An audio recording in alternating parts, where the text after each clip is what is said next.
They admit the problems, and they want to do better. My question for them is, how can we help? We want our treaty partners to succeed for the benefit of the children and their families. We have supported judicial training in countries where judges are not familiar with the convention. We have trained central authorities on how to manage cases. We have brought foreign officials to the United States to learn from their counterparts. We connect countries that have resolved enforcement problems with those that are still struggling. We highlight our concerns about understaffed and under-resourced central authorities with those who can make a difference. We work closely with our colleagues in regional bureaus and at our embassies to develop tailored strategies for each country. We use every opportunity at all levels to talk about problems and look for solutions. Some of these conversations are with key government officials. Others are with members of civil society, members of the legal community, and other stakeholders. We use the media to raise public awareness and try to influence government actors. I've written op-eds and conducted interviews with major foreign newspapers targeting problems in their countries, such as Brazil and Korea. We also use démarches to formally convey our concerns and demands and to make these a matter of record. I know there are many who believe that we should withhold assistance. I note that our foreign assistance is given to promote our national interest, such as counterterrorism, counter-narcotics, regional security. Issues I know that this subcommittee is very much focused on. We engage in promoting the rule of law, an important goal that assists us in the implementation of the Hague Convention. We weigh whether withholding assistance will achieve the results we want by influencing those who can make a difference. I do not work alone. A team of dedicated colleagues in the Office of Children's Issues and throughout the department support me in thinking creatively and acting constructively. I know that progress does not come quickly enough for the parents and children traumatized by international parental child abduction. My colleagues in the Office of Children's Issues are committed to assisting left-behind parents seek the return of their children, which we know is too often a long and painful process. We wish it were otherwise. That is why I will continue to press our treaty partners to live up to their obligations and urge other countries to join the convention and implement it fully. In doing so, I and my colleagues appreciate the support of Congress in demonstrating that resolving and preventing international parental child abduction is a priority for the entire U.S. government. Thank you. I look forward to your questions. Thank you very much. We are joined by Dr. Barra. Thank you for joining us today. I have just some opening questions, then I'll yield to my colleagues. The 2023 report identifies 14 countries which were determined to be non-compliant. Of those, 8 are countries with the Hague Convention in force with the United States. In all but one of those cases, the report identifies judicial performance or delay as contributing to the determination of non-compliance. And I'm wondering, in the case where a judicial determination is not in conformity with the treaty, or the process applied is not compliant with the treaty, is that case still defined as resolved? That is something we look at case by case. And when we have a team of attorneys in the State Department, and we often ask them to review a case to see whether it is in fact compliant with the convention. And if we start to see trends where that's not the case, we will raise that with the foreign government. I thank you for the question about judicial delays. That is something that we have identified as a problem, as you say, in several countries, many countries. When I meet with judges in those countries, and I will note I have visited Ecuador, Argentina, Peru, Brazil, and India over the past year, I find that it's typically not that the judges are deliberately making the wrong decisions, but that they don't understand the convention, which is why we have made such a concerted effort to promote judicial training, judicial education in those countries.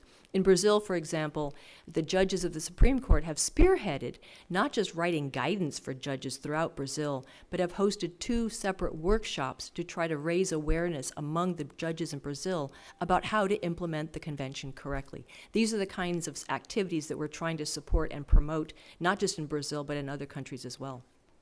Let me just ask you, when there is a problem in a resolution that's not been following, the fundamental principles of the Hague Convention. Where is that documented? Does it go into that file? Does it find its way into the report? Or It would be obviously it would be part of the case notes for the case, but it would also be, the question is what happens next? What are the next steps that we can take with that parent to try to find a solution of some sort? with regards to non-treaty countries, what steps, if any, have been taken to review the terms prior MOUs entered into between the United States and Egypt and Jordan? That is an excellent question.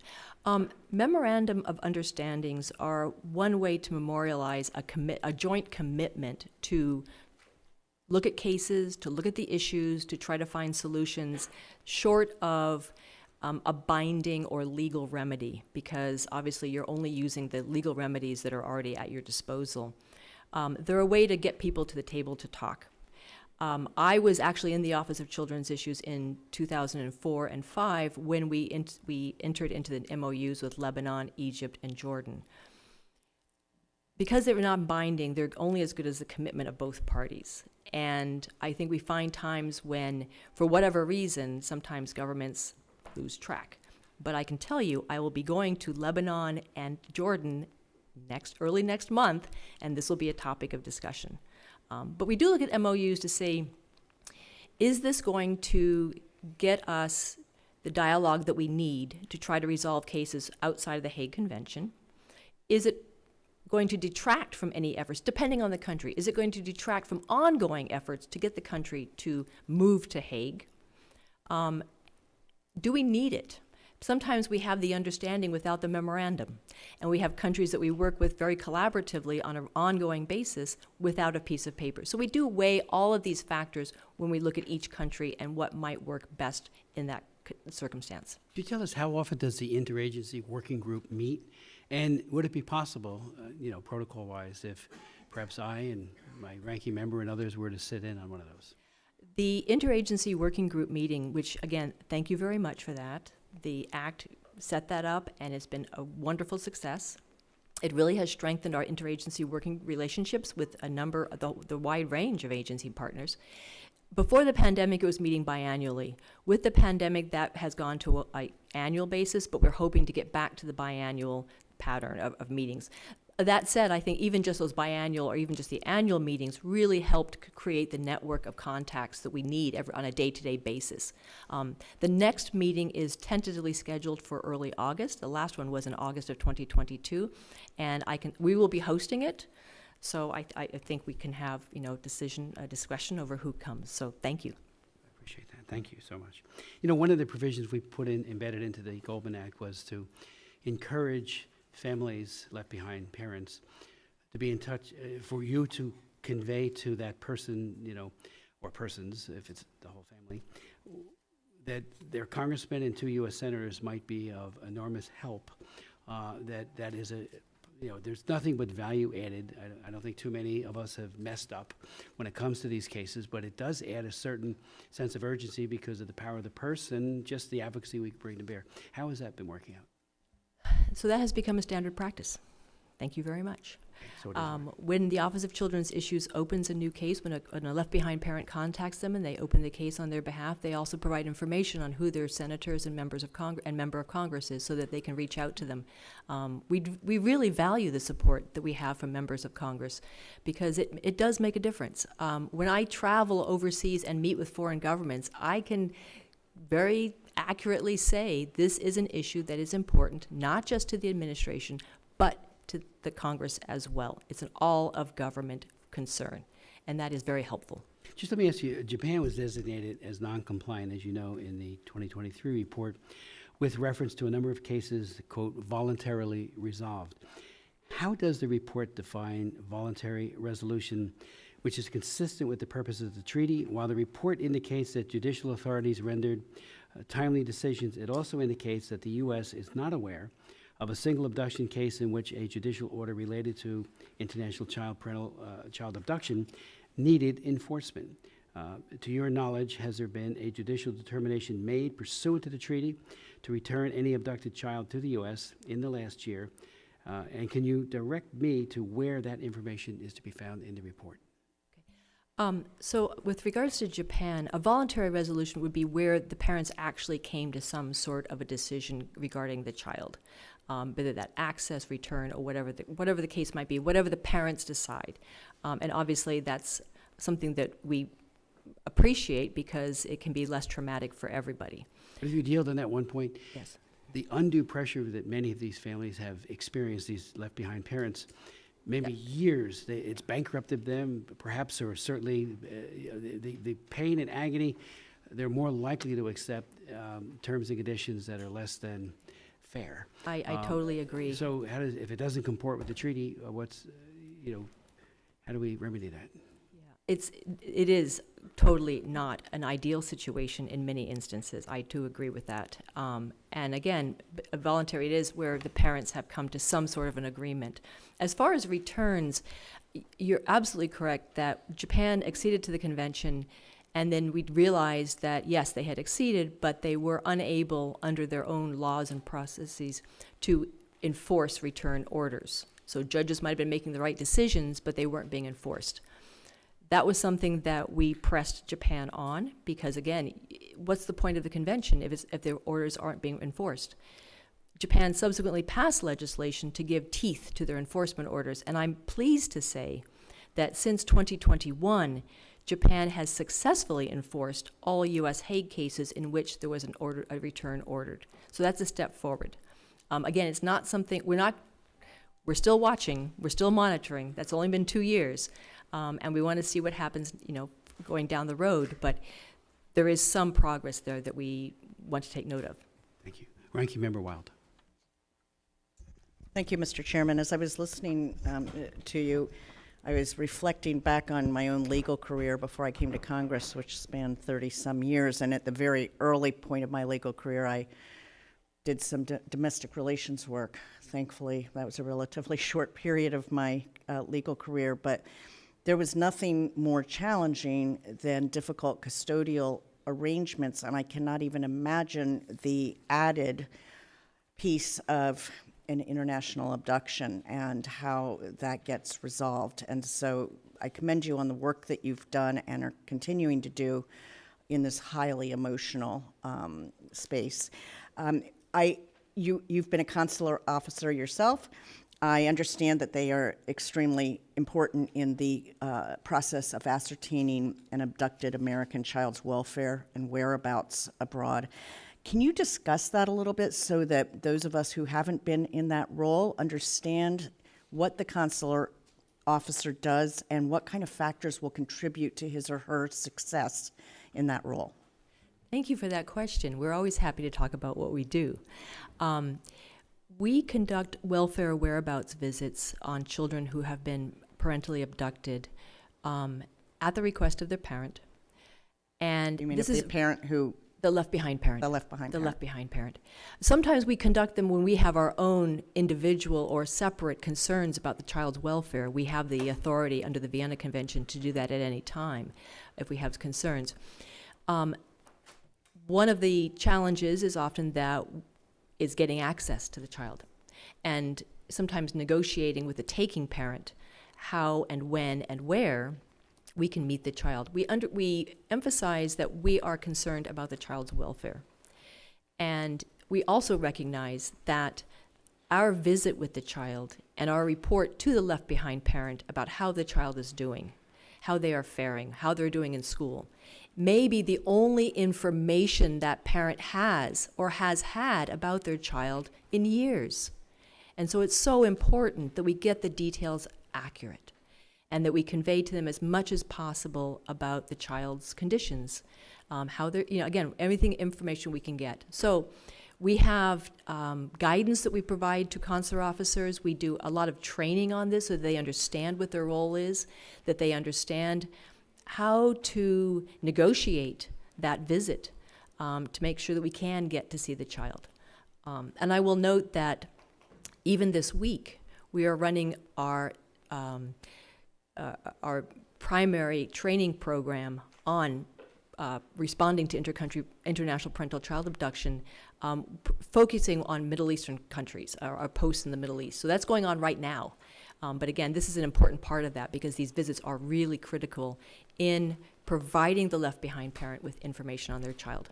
And that's assuming that you can ascertain the whereabouts of the child. That is, and that is something that we obviously will be working with. If we don't have the information from the left behind parent, if they don't have that information, then we would work with local authorities to try to locate the child.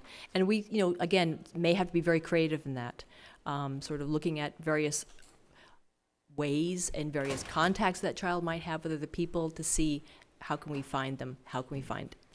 So is the consular officer's security a concern?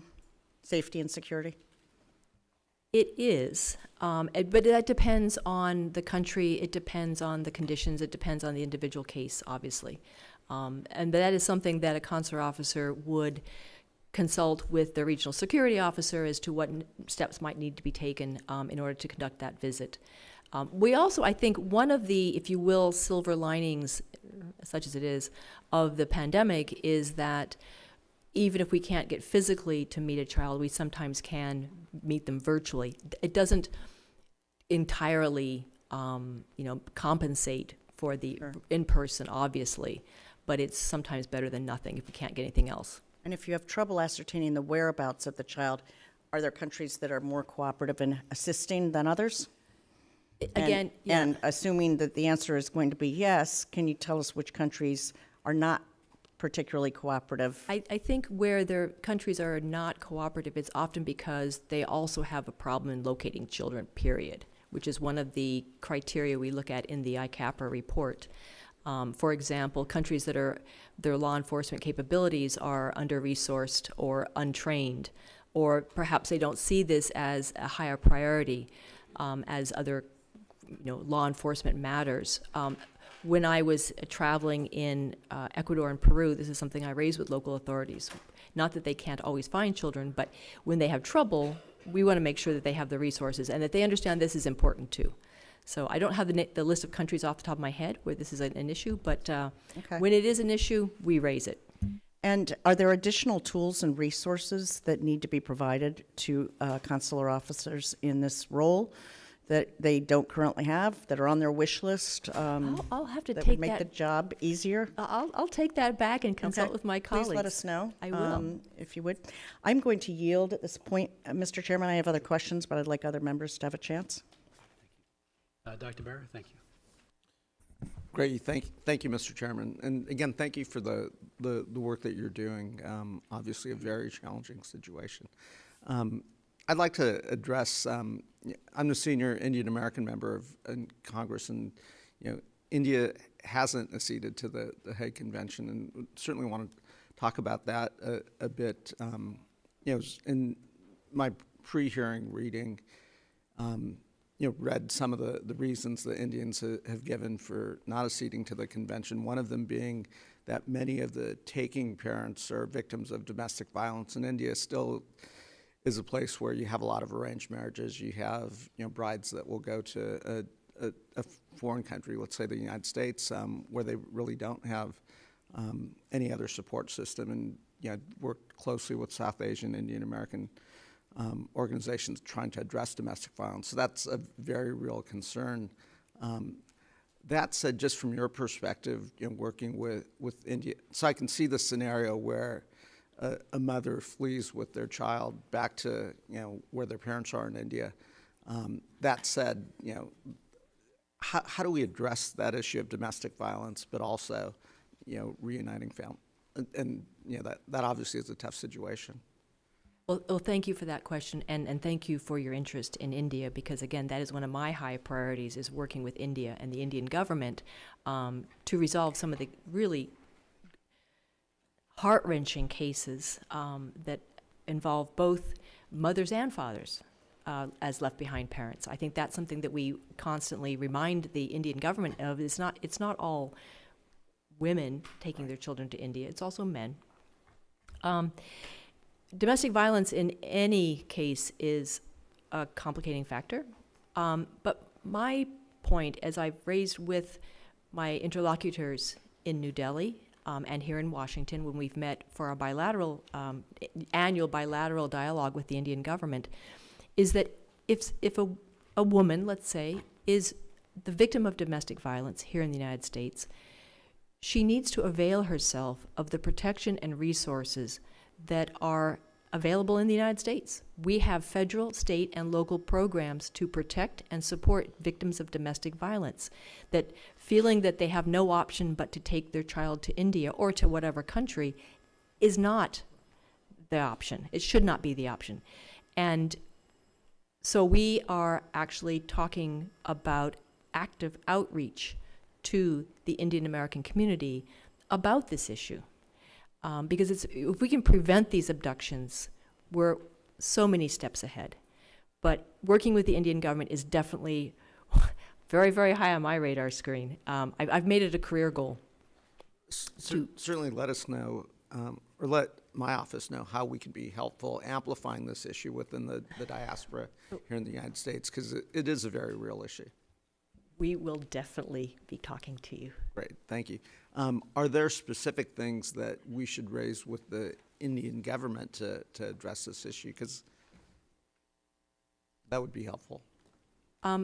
We would welcome the opportunity to meet with the caucus to talk through some of this, to see where we can collaborate and in our conversations with the Indian government. Again, we have our annual bilateral meetings, but where this is always a top agenda item. But besides that, we have ongoing, fairly frequent discussions with the Indian government in New Delhi, the Ministry of External Affairs, and the Ministry of Women and Child Development, which is the lead agency on this.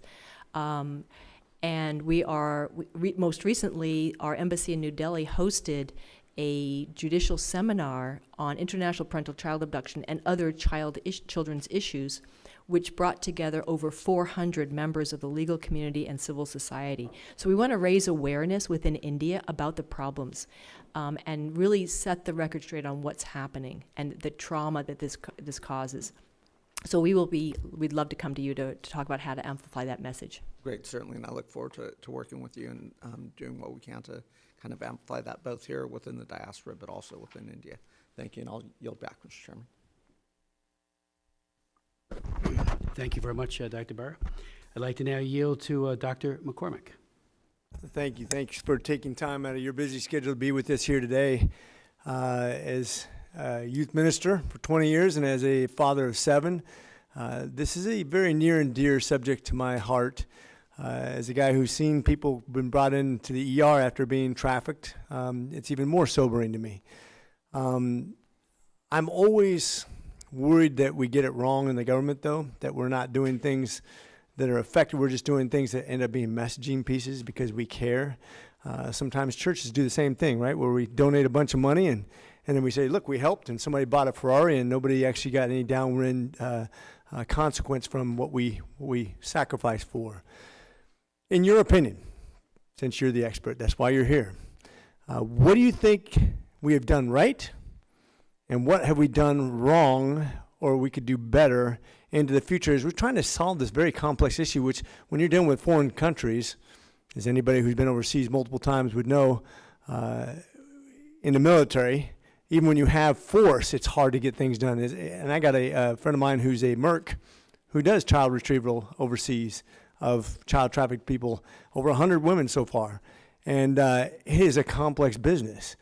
And I'm not sure we have a cornerstone on all the things we could do right. What can we do better? Thank you. That's a really good question. What do we do right? I think that when we develop our country engagement strategies, again, in consultation with our regional bureaus in the State Department, with our embassies abroad, and with our stakeholders, our left-behind parents who provide a very valuable input, when a government recognizes that they have a problem, when they want to do better, it's helping them identify what steps they can take and how we can support them in doing that. So whether it's judicial training, whether it's law enforcement training and trying to locate missing children, all of those steps. I think one of the things that we could do better, which again is a priority, is drawing on the experience and resources, not just of the State Department, not just of our law enforcement agencies that can provide training and expertise to their counterparts, but again, looking very broadly at who's doing what and who can be part of this equation, who can help resolve some of these challenges. Again, left behind parents are a very valuable resource and provide very valuable information, but it's also raising awareness, helping get the word out. And I think, as was mentioned earlier, humanizing the issues so that foreign governments understand the cost to the children and to their families. I was very moved, as we all were in the Office of Children's Issues, when a mother whose child was returned from a foreign country sent us a video of their return at the airport. It wasn't just the mother and child. It was the entire family, the little girl's friends, her classmates, and you understand how this impacts not just one family, not just a nuclear family, but an extended family and a neighborhood and a community. And I think helping raise awareness to that fact is something that we should all be doing. I apologize for not being here during your open remarks, and perhaps you've already covered this, but if you could single out 2 or 3 countries that specifically have been egregious in their behavior or their inability or resistance to cooperating, I would like you to name them. That's a good question. I think if our report, even the cited countries, the countries that we've cited in our report that I have visited at least, have wanted to cooperate. But they need guidance, they need support, they need help in figuring out what to do. Obviously, there are countries that are totally not cooperative, Russia being one of them. And there are other countries where we don't have diplomatic relations, such as Syria, where any case is even more challenging because of that, because we have to work through third parties to try to just get information. Those are the countries that are extremely difficult and not cooperative on anything. But again, fortunately, we often don't have many cases, if any, there as well. Kind of makes sense. I imagine the majority would be south of the border, and into those countries, is that correctly? I think our countries in Latin America, the majority of whom are Hague Treaty partners, even those that we have cited as being non-compliant, my experience with talking to their governments has been they do want to do better. They want to do better. I was referring to volume rather than actually volume. Oh, consequence. yes. Oh, absolutely. You're absolutely right. But thank you very much. I appreciate it, and with that, I yield. Thank you very much, Doc. Ms. Jacobs? Thank you, Mr. Chairman, and thank you for being here. First, I'd just like to acknowledge my constituent, Astrid Johnson, who's here in the audience. We're going to hear her story in the second panel, but thank you so much for being here and for your advocacy. I want to follow up on the question that my colleague, Dr. Barrett, asked around this question of domestic abuse. In 2020, the official guide to good practice on the Hague Convention's grave risk exception was published, and it clarifies that this exception does not require, for example, that the child be the direct or primary victim of physical harm if there is sufficient evidence that because of a risk of harm directed to a taking parent, there is a grave risk to the child. Last year, actually, one of my constituents fled another country to the United States, fled another country to escape her abusive husband, who eventually filed a Hague Convention petition to obtain custody of their 2 children. So I just want to ask you, I know you said the recommendation is you tell people to avail themselves of the services here in the United States. I think we know that those aren't always perfect. As I said in the guidelines, that actually this is supposed to be taken account. So how do you view this grave risk exception? What steps are you taking to ensure that mechanism, it provides sufficient protection? And how have you made sure we're playing a constructive role in ensuring that these guidelines are implemented as intended? Thank you for that. This is an issue that is of concern, I mean, obviously not just to us, but to the entire international community that works on the Hague Convention. It's something that is frequently discussed. With regard to 13B, the exception for grave risk to a child, which is intended to be used in exceptional cases. Obviously, domestic violence against a parent can affect the child. We all know that.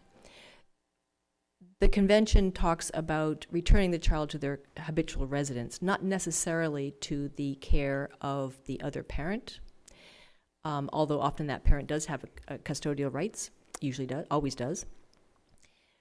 But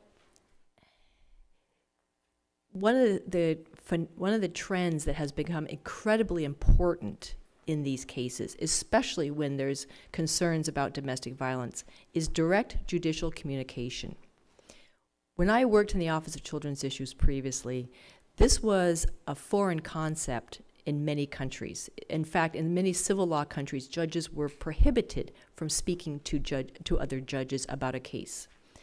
With the creation of a Hague network, a Hague judge network of experienced judges around the world in all the different countries, partner countries, this has encouraged and facilitated direct communications between judges. So, for example, a judge hearing a case in a foreign country who has concerns about the possibility or the allegations of domestic violence can speak to a judge, in this case in the United States, to say what protective measures will be put into place. If I order this child returned, what kinds of protective measures would be put into place to protect the parent and the child? And that's something that has been very useful in resolving these cases, consistent with the convention, returning the child to their habitual residence, while still respecting the protection of a victim of domestic violence. And I appreciate that, and I know it's a very tricky part of this. I guess in the case of my constituent, they fled another country to the United States. And obviously we know where the U.S. Judicial system is imperfect, in some other countries there's not even a judicial system that addresses domestic violence or takes it as a crime. So how would that work in the case where you're fleeing from a country like that to the United States? The judge in the United States might be could be put into contact with a judge in the other foreign country to talk through, and will make their ruling based on that discussion, based on what they learn, and based on they're the judge. They can make these decisions. Okay, thank you. I yield back. Thank you very much, Ms. Jacobs. Let me ask you briefly, when you talk about a resolved case, we had a case of Bindu Phillips, who was from just north of my district in New Jersey. Her two boys were abducted when they were at the age of 8. The police did a full investigation in the Plainsboro Police Department, and she actually testified at a previous hearing that I've had. And it was criminality all over the place. He ripped off everything, stole everything, left her penniless. And above all, and this is all that mattered to her, abducted their two children, Albert and Alfred. For years, she tried to regain some kind of contact, failed every time. She actually went there and discovered that he had so poisoned those two boys against her. Parental alienation certainly can be defined as a poisoning of a child's mind against the left-behind parent. So much so that they didn't want to see her. He lied about those two, about her, Bindu Phillips, and now they've aged out. They're 23, and even one will be coming here to the United States to go to school. He doesn't want to see her. I've never seen a more broken woman. She has a deep faith, and she just prays for her children and even for her husband, despite the fact that he kidnapped her children. And I'm wondering, does that inform, like when we're talking to the Indian leadership, and I even, when Prime Minister Modi was here, I had met with the ambassador, with her, and asked for his intervention, got none. Then when Modi was here, briefly had her talk to him, and we gave him a letter, and nothing happened from that. I find that appalling. When somebody comes and says, here's a true injustice that has happened, and he turns a blind eye the way the Prime Minister did, I have concerns, and we all should. But Bindu Phillips continues to this day to be heartbroken in the extreme, like so many of the left-behind parents, if not all of them. And I'm wondering how that is looked at. I mean, when you talk to the Indian government, please bring up her case. Because when she went over there, even some of the in-laws were talking about taking legal action against her. She is the most gentle, empathetic, kind-hearted woman you could ever meet, who just loved her children and loved her husband. She was broken by that too. She never saw that coming. So if you could respond to that. And then I have another brief question Today, Kyle O'Malley, who is also a resident of New Jersey, is filing another appeal in Brazil in his Hague case to return his 2.5-year-old daughter, Gia, to her place of habitual residence, which is New Jersey. He has won in one court in Brazil, then got a mixed review in a second, and now he's appealing it to the third. What's troubling, it's all troubling, but what's an egregious, I think, manifestation of a judge's viewpoint, two of the judges, in their statements explaining their decision against his case, said that they believe that the Hague is outdated. It's an outdated method for resolving international parental child abduction cases and does not apply anymore. These are two judges making these statements in Brazil. Have you had any discussions with the Central Authority in Brazil about Kyle O'Malley and his daughter, and what can be done to remedy that malpractice on the part of those judges? So on your first point, I think Ms. Phillips' case definitely underscores the pain, the suffering, the trauma that not just parents, but their extended families, their communities face in these cases.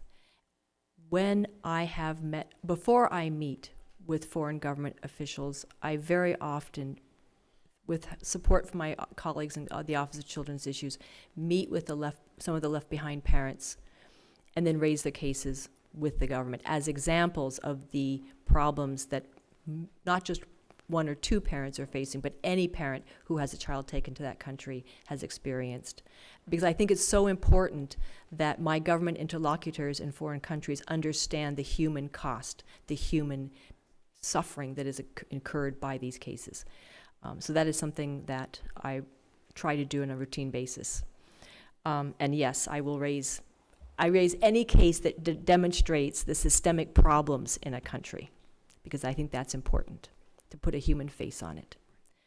As far as Kyle O'Malley, I'm afraid I'm not intimately familiar with this case. I'd be happy to discuss it with your office to see where we're going. I am dismayed that two judges have reportedly said that this does not apply or that the convention is outdated. Clearly, we have more work to do in Brazil.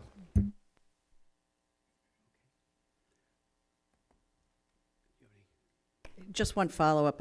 We do know, I guess, on a brighter, hopefully more optimistic note, that the number of international parental child abductions has declined over the last decade.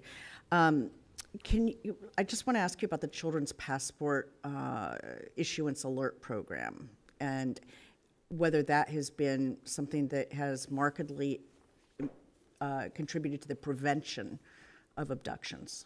We certainly like to think it has. We believe it has.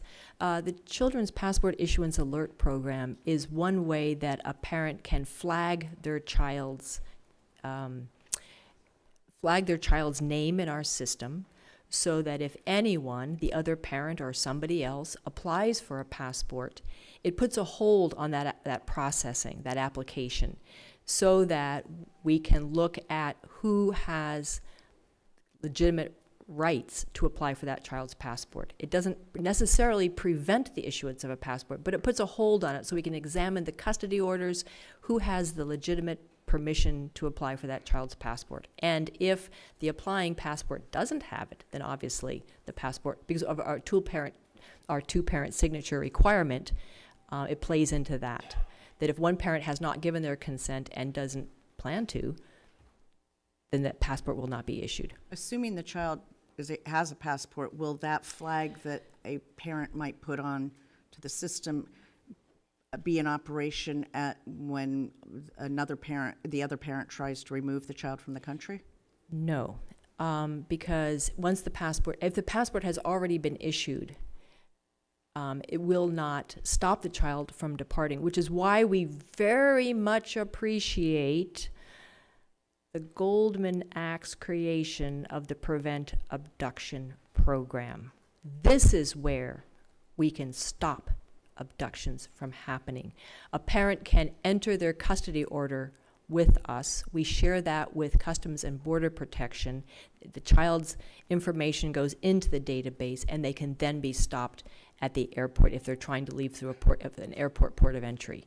This makes a difference. In any given year, we enter about 200 plus children's names into that program, and that does make a difference. I read every day, every morning, we get the overnight duty report, and part of that is the report from our prevention officers as to the number of phone calls they fielded from parents, but also calls from local law enforcement wanting to know whether a child can leave or if there's something going on, as well as from the ports of entry.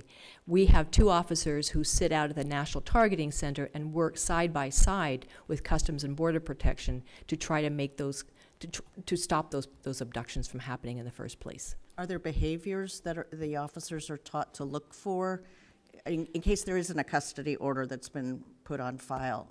Are there behaviors that they are taught to look for? I would defer to my colleagues in Homeland Security Understood. on that. Thank you. I had a feeling I was a little far with that. Thank you. Just one, I have a lot of other questions which I'll submit for the record, but just one final with, as you know, Jeffery Morehouse is testifying, and he has done an amazing job for everyone else, but still has not been able to secure even visitation for his son Mochi. 2010, his beloved son was abducted to Japan. We have a situation in Japan. We have a situation where, he has won court cases. One of them was in 2014 and 2017. He still has no access. Can you prioritize his case as one, because he's such a tremendous advocate for everyone else, including himself, his own son. But it seems to me Japan's got to resolve this. I mean, talk about egregious case, if you could speak to that. I fully share your appreciation for all that Mr. Morehouse does on behalf of left behind parents around the world, and with a special focus on Japan. And we appreciate working with him on these issues. Again,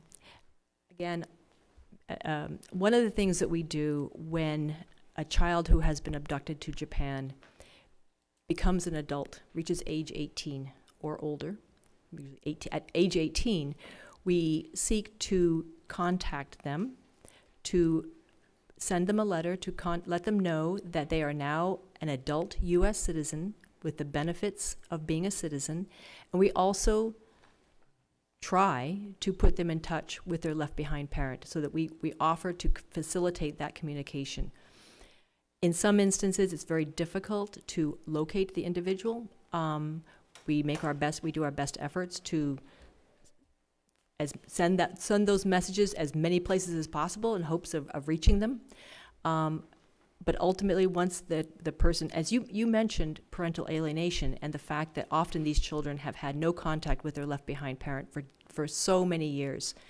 And while some are eager and interested at that point in maintaining, in establishing contact, others, it's hard because they have been told all sorts of things. So we try to do, we do that in every case in Japan where a child reaches the age of 18 and becomes an adult.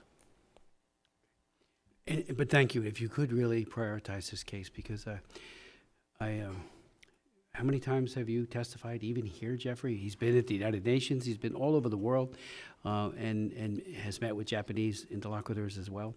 And I've raised this case. I went to Japan, raised this case, and it's like I get blank stares. And it's just, justice delayed. This isn't even delayed. This is denied. So please. Okay, thank you. I'd like to now thank you for your testimony and look forward to working with you going forward. And for that meeting in August, look forward to it. Thank you. Appreciate it. Thank you very much. Thank you very much. I'd like to now welcome our second panel to the witness table, beginning first with very distinguished witnesses, including Jeffery Morehouse. He's an award-winning filmmaker and volunteers much of his time as executive director of Bring Abducted Children Home. Bring Abducted Children Home is a nonprofit organization dedicated to the immediate return of internationally abducted children being wrongfully detained in Japan. He also strives to end Japan's human rights violations of denying children unfettered access to both parents. Bring Abducted Children Home works to increase public awareness through outreach on the crisis of abduction. He collaborates with an alliance of international partners working to end abduction. And I mentioned a moment ago, and he has been, tenacious in arguing for access and hopefully to reclaim custody of his child, Mochi. But he works for everyone else too, in such a selfless way. And Jeffrey, I want to thank you for that leadership. It is extraordinary. As I mentioned a moment ago, you've brought this message everywhere, including to the United Nations, frequently to try to get them to put more of an oar into the water to get more done. Thank you. We then will hear from Dr. Noelle Hunter, who is Clinical Assistant Professor of Political Science at the University of Alabama in Huntsville, Department of Philosophy and Political Science, where she teaches courses on U.S. government, public policy, and international relations. She is the founder and director of the International Child Abduction Prevention and Research Office at the University of in Alabama in Huntsville. It advances data-informed solutions to the global problem of international parental child abduction. It's an interdisciplinary research and practice initiative to improve prevention, response, and resolution. Dr. Noelle Hunter is also co-founder and president emeritus of the I Stand Parent Network Incorporated. That's when I first met her, a non-governmental organization that empowers parents to recover their children from international parental child abduction and advocates for public policy reform to prevent and end this crime against children and against families. Dr. Hunter co-founded, like I said, the I Stand Parent Network and recovered her daughter successfully from abduction to Mali in the year 2014. We will then hear from Ms. Patricia Apy, who has been partner in the Paris, Apy, and Reese since 1996, a professional corporation specializing in the practice of family law in New Jersey. Ms. Apy's area of expertise is in complex international interstate family litigation. Ms. Apy has litigated, been qualified as an expert witness, and consulted on international family disputes throughout the world in many places, including Pakistan, where it is a very, very challenging place to be in that court. She frequently consults and is regularly qualified as an expert on issues related to application of religiously based family law systems. She speaks throughout the United States on family dispute resolution in both Hague and non-Hague countries, and in assessing risk factors for international child abduction. She has also conducted over 1,000 hours of continuing legal education for the Judge Advocate General Corps and for our armed services. And I would just point out, when we have worked on a number of military service members who have had their children abducted, it was Patricia Apy who led the way, not only with the Pentagon, but also with Congress in showing the way and forward when bad advice was being tendered by JAGs, which led to worsening the situation. She has been a leader in educating the military on this. And I would just say finally, when we wrote the Sean and David Goldman International Child Abduction and Prevention Act, and it took 5 years, as I mentioned a moment ago, to finally get enacted into law. Passed the House twice, sat in the Senate and languished. We finally got into law. The person who provided unbelievable expert insight as to what we should include to make the difference was Patricia Apy. So thank you for that. And she's working with us on our new bill. So thank you. Mr. Morehouse.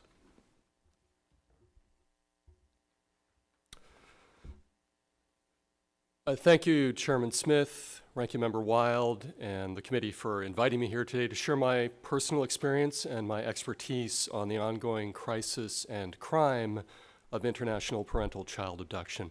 I also want to acknowledge all of the parents and supporters that showed up in person today at the hearing, as well as our partners internationally that are watching this live all around the world with a specific focus on Japan.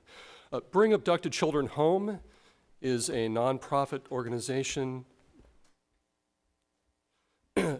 dedicated to the immediate return of internationally abducted children being wrongfully detained in Japan, and strives to end Japan's human rights violation of denying parents unfettered access to their children and children to their parents.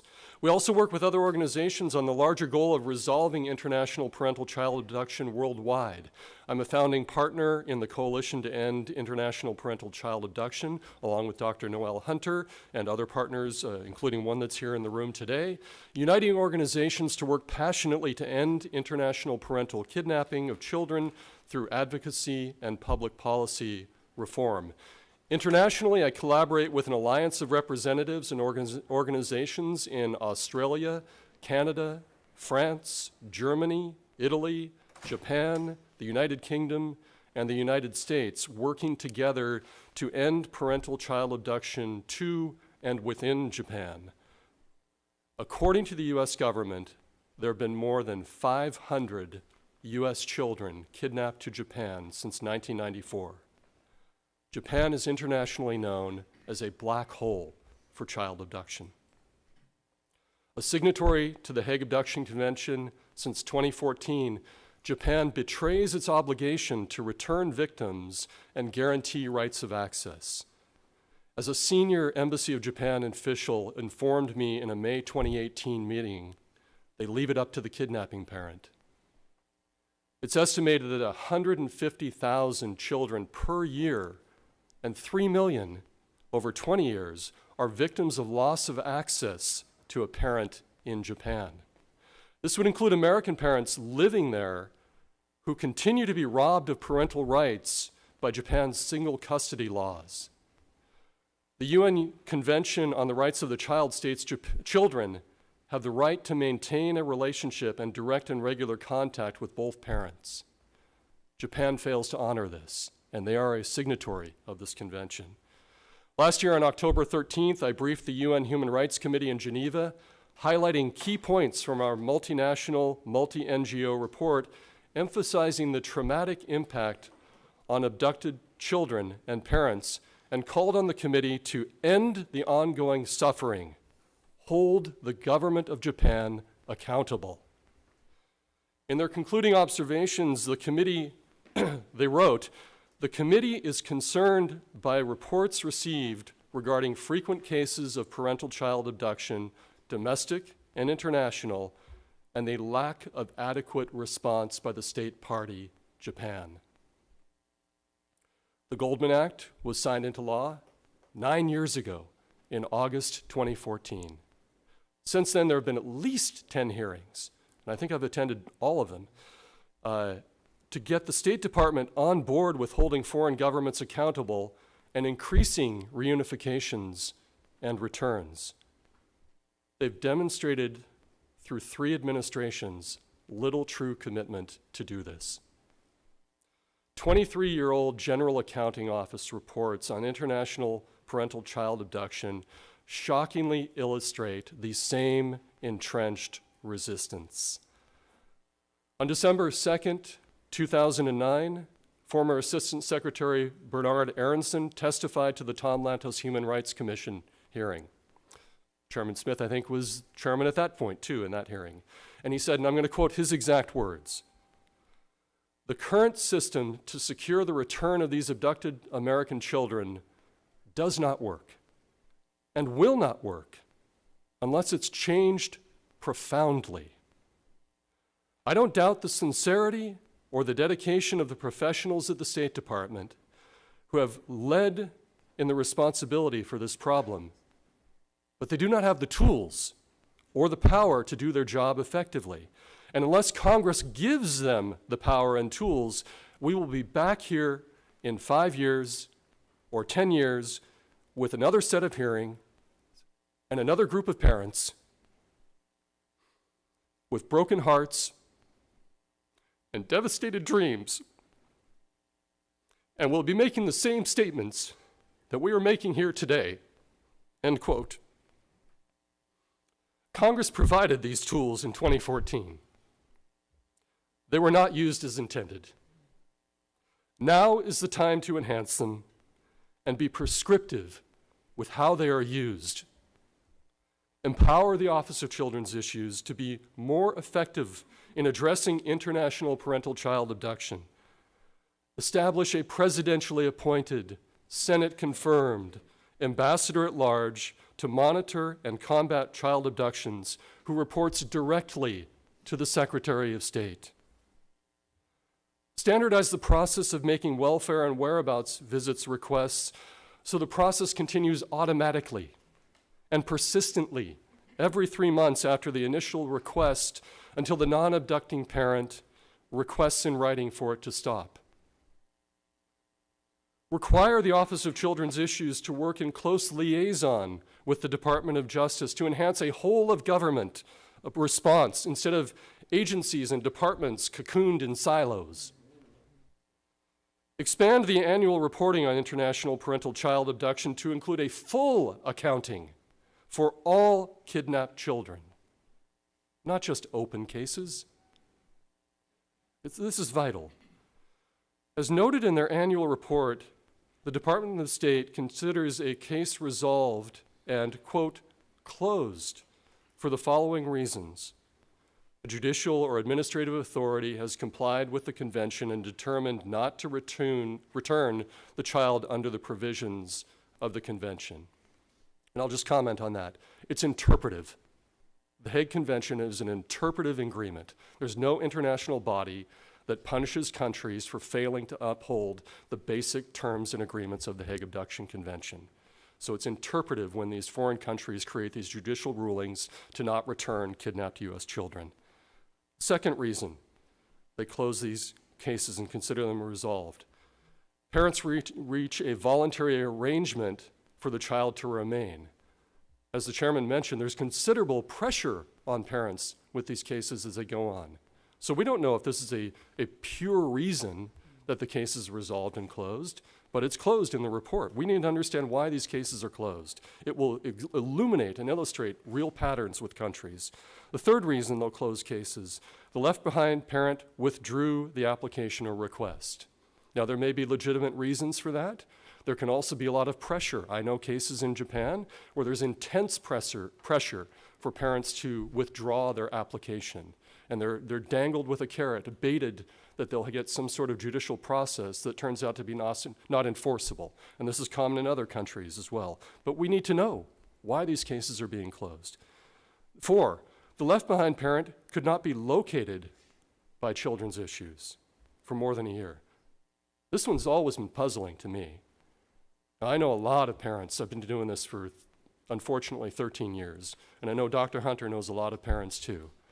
I also know a lot of parents that don't know who the heck their country officer is anymore. They know me, as Ms. Bernier-Toth mentioned, because I engage with them frequently. But a lot of parents don't know. So we need to know, you need to know, when cases are being closed because there hasn't been communication. Because I can assure you, 99.9% of parents still want to know where their children are. They want response and action. So maybe there needs to be a better effort to locate them if they are closing a case for this reason. But let's see the data on this. And lastly, when a left behind parent or child passes away. Now this does happen. I know of 2 cases. I know of a case where a kidnapping parent is deceased, 2 actually, and I know one where the left behind parent unfortunately passed away. But I would still think it's very informative to disaggregate this information so Congress and the American public can understand what's actually going on here when cases are resolved. Additionally, cases are closed when the victim reaches 18. Now, we don't do that when stranger abduction occurs, do we? We don't just suddenly say, well, they're 18, wherever they are, we'll just forget about them. Why are exceptions made for victims of international parental child abduction? When an abduction case is closed without the child being returned, as I said, it's essential to know why. This is going to create a clearer picture of the IPCA crisis with each country and a more useful tool in prevention cases in family courts considering travel restraints. I just respond to something briefly that Representative McCormick asked a question of the previous panelist on the worst offenders. And I didn't quite hear a clear response to his question, so I'll just reiterate what one of her predecessors, Ambassador Susan Jacobs, said in a hearing in this committee in 2015. She was asked the very same question, and she responded without hesitation. The top 3 worst offenders are Brazil, India, and Japan. Her words. So this is going to create a clearer picture of the IPA crisis with each country, a more useful tool in prevention cases in family courts considering these travel restraints that are essential to get children into the Prevent Abduction program. Somebody mentioned and asked about the Child Passport Issuance Alert Program. That's an interesting and valuable tool. The Prevent Abduction program is even more valuable and important, but it requires a travel restraint order from a court. One of the problems that I see, and I serve as an expert witness in prevention cases, and Patricia Apy is an attorney, an expert in this area, and she can speak to this probably more, but I have to spend time explaining to the court the numerous reasons why the State Department resolves a case without the child being returned. If you disaggregate these numbers, it will be very clear. And a couple of you mentioned you were former attorneys or practicing attorneys. It will be very clear in the numbers that children are not coming back from these countries. That will then help with prevention so that we don't have to spend time explaining to the court what this report really says. The way the reports are written often give a false impression that the kidnapped child will come home, that the parent can rely on the Hague Abduction Convention, a bilateral agreement, or respect for a U.S. court order and our laws. It gets misinterpreted that if a country is not placed on the non-compliant list, that they are compliant.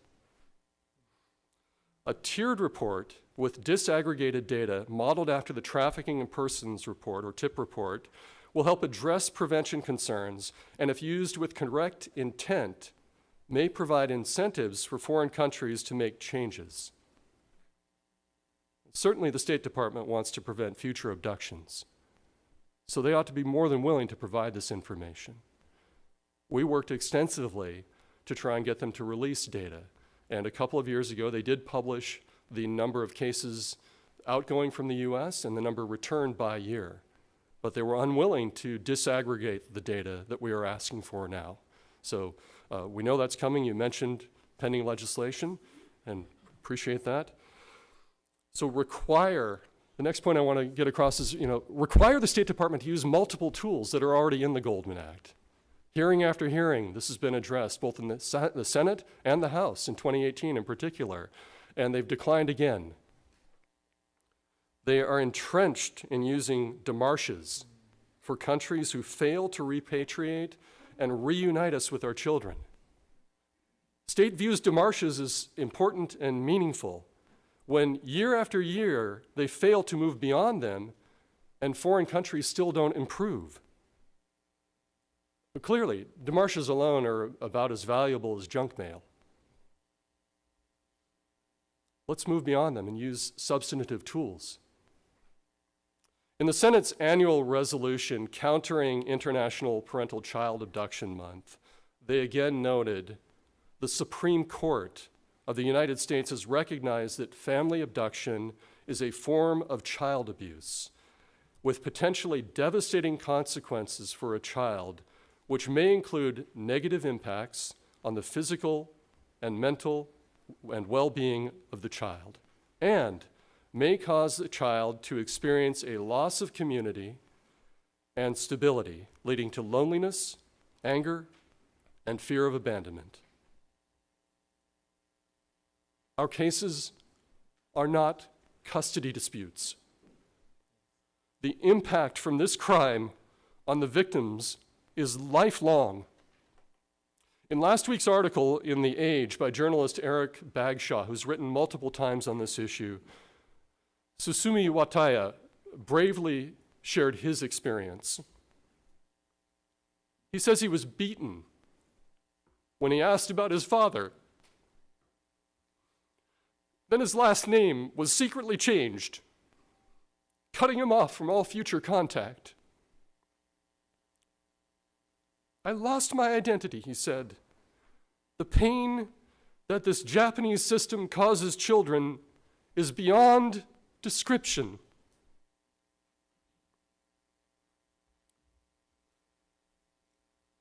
Our coalition leadership has met with stakeholders in the Department of Justice and the FBI many, many times.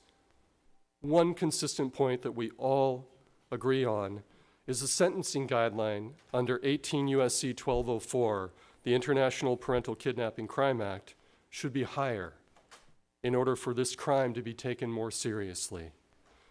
The sentencing guideline for a stranger abduction is up to 20 years.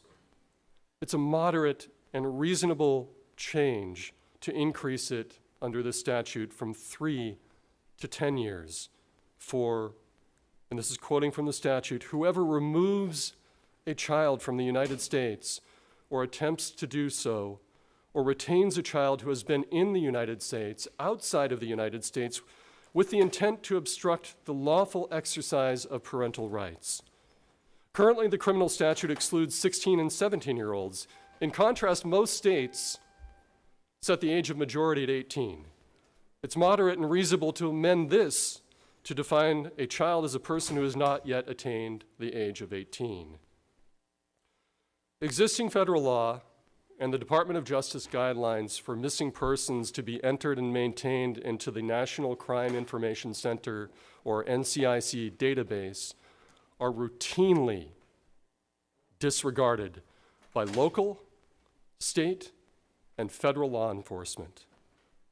Parents can be ignored completely or incorrectly informed that they need a criminal charge or a custody order.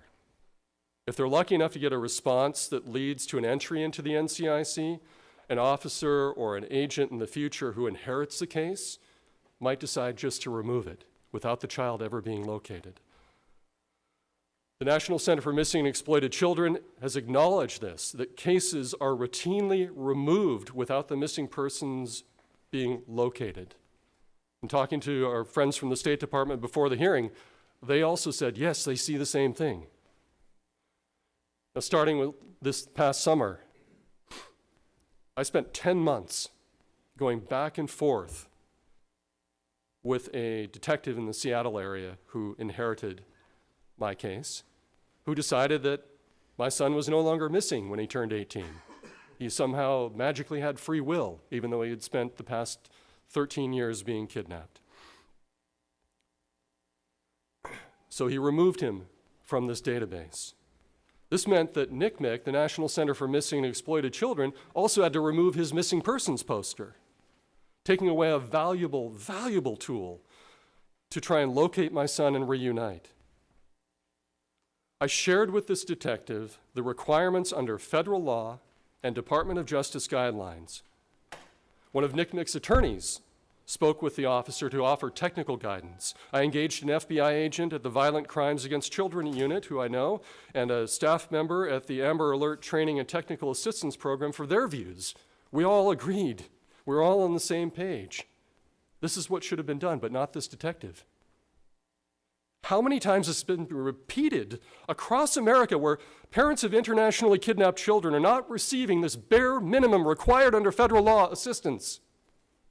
The solution is simple and in alignment with the stakeholders. Require the FBI to enter each case of a missing child into the National Crime Information Center database, and each missing person who has been removed but not located should be re-entered. The Interpol yellow notices identifying my son as a missing person was also removed by the FBI and from the office in Seattle, although he remains missing. Let's fix this too. Require the FBI to enter or re-enter and maintain each case with an Interpol yellow notice. Victims of IPCA should remain in both the NCIC and Interpol until they are returned, or after reaching the age of 21, request their removal in person to a U.S. consular official or federal law enforcement officer. Mandating the FBI to provide these tools will help victims better understand what has occurred to them and the resources and rights that they are entitled to as American citizens. Now, I was reminded of this in January of this year when a victim contacted us, insisting they had never been kidnapped. This was a State Department verified case. but it was this person's belief, because that's what the abductor taught them. If a parent is able to locate and maintain first contact, hopefully it goes well, but so often it doesn't. Reunification staff at National Center for Missing and Exploited Children has previously shared with us that most IPCA victims are taught by their kidnappers that the other parent doesn't want them, they're dangerous and harmful, they're dead, or that the other parent is unknown.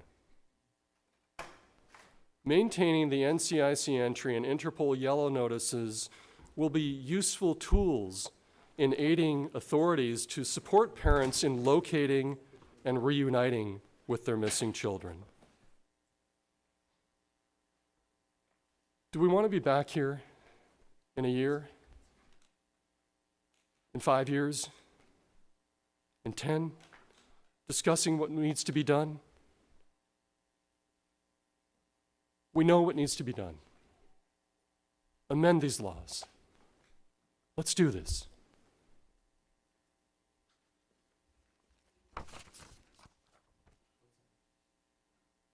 Thank you so very much. For the record, we have incorporated your recommendations into our draft bill, and I can't thank you enough. All three of you have provided unbelievably incisive insights for us as to what needs to be done. So your testimony and your words, your wisdom has not gone unacted upon. So we will push this hard to try to get it enacted into law. So I thank you. Thank you, Mr. Hunter. Chairman. Dr. Hunter. Good afternoon, and thank you, Mr. Chairman. Thank you for the opportunity to come again before this distinguished committee. I'd like to request that my statement be entered into the congressional record in full. Thank you, sir. Mr. Chairman, Ranking Member Wild, and members of this distinguished committee, in the decades since my own daughter's abduction and return, I have had the privilege to be a voice for victimized children and families. I have felt this weighty privilege of speaking for so many parents who have looked to you, Mr. Chairman, looked to Congress for leadership and oversight to require the State Department, the Justice Department, the Department of Homeland Security, and all of their respective agencies that my colleague spoke of who are charged with this issue to enforce the laws concerning international parental child abduction, kidnapping, and wrongful retention of American children held abroad. And Mr. Chairman, I would just like to point out, as we can all see, that the State Department left this meeting immediately after the testimony of the special advisor. This is their standard practice, and it transmits a message to us about priorities in word and in deed. And I would just like to mention that.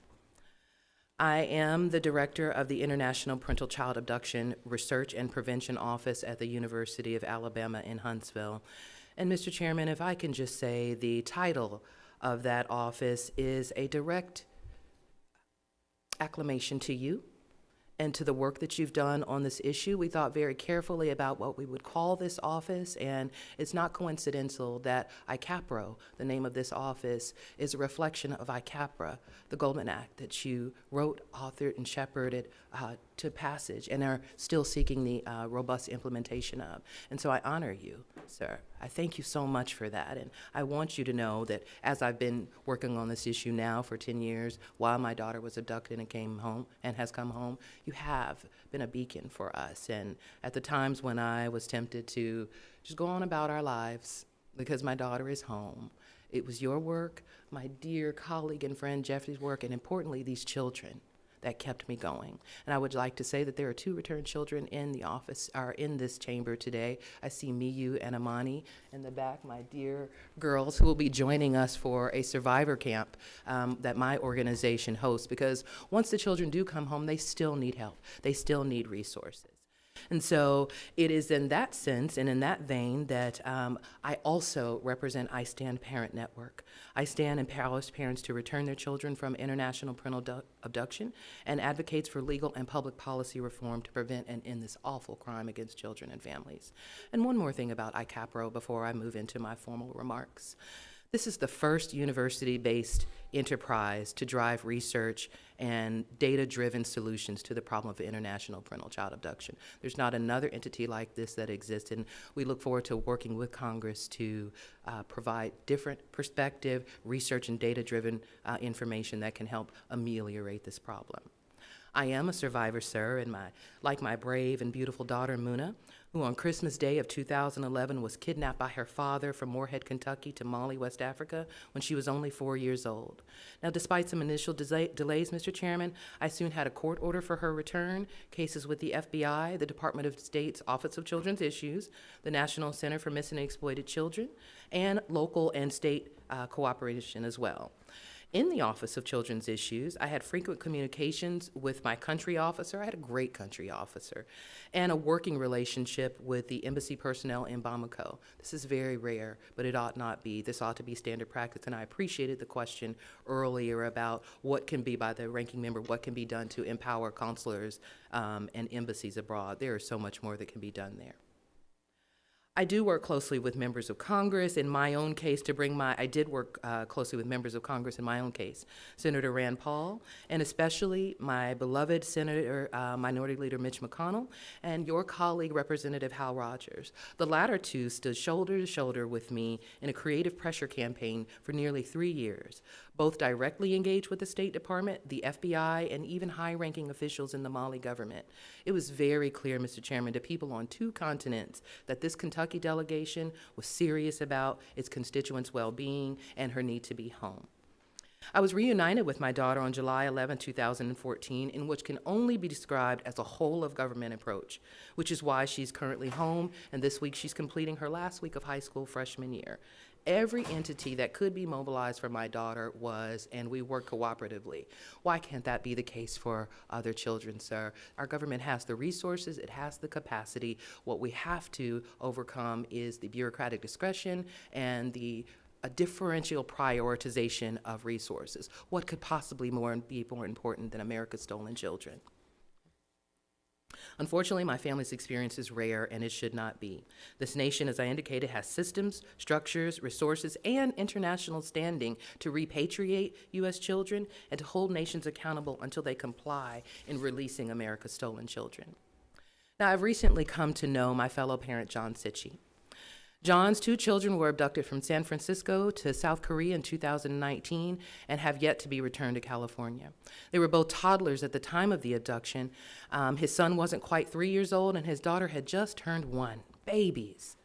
Despite receiving a finalized Korean Supreme Court Hague return order in February 2022, he hasn't been permitted to see his children at all. He's been cut off from them, and as was indicated by my colleague, the lifelong emotional damage is being done day by day. It's intense. Since last October, John has staged a public protest in Seoul, walking for hours and hours on a portable treadmill, demonstrating the plight of every left-behind parent who is trying to reach their children, doing everything they can but getting nowhere. There's a picture of John on his treadmill in the galley today. Even the Korean public and media are sympathetic and supportive of his quest. Yet the Korean government has shown little regard for the Hague return order or his daily demonstrations for his children. Our nation has twice cited this Hague partner, Korea, for noncompliance, including this year. What I find remarkable and inspiring is that John has walked nearly 600 kilometers on this treadmill, and people often ask him how he keeps going day after day. Sir, his answer is always the same. How could he give up on his children when they need his help? This is indeed the question that parents of internationally kidnapped children ask and answer every day. The impact of Mr. Sitchie's visceral metaphor cannot be understated. I hope we're all now thinking about John and all the parents who were on this treadmill, exerting all of their heart, energy, time, money, and resources without their children coming home. And when I first learned of John's story, I was filled with admiration for this arduous and loving tribute for his abducted children. That admiration quickly gave way to sorrow, empathy, and frustration. John Sitchie's treadmill experience embodies those of too many other parents and stands in stark contrast with my whole-of-government approach leading to my daughter's return. But I'm not the only one, Mr. Chairman. Alyssa Zagaris is in the audience today. Alyssa returned her son Leo home from wrongful retention in Greece in March of 2013, after 20 months of alienation and separation. Through her fierce devotion, an unrelenting action, and importantly, a strong governmental response. Alyssa is also a co-founder of iStand Parent Network. By contrast, sitting near Alyssa is Samina Rahman and her son Abdallah.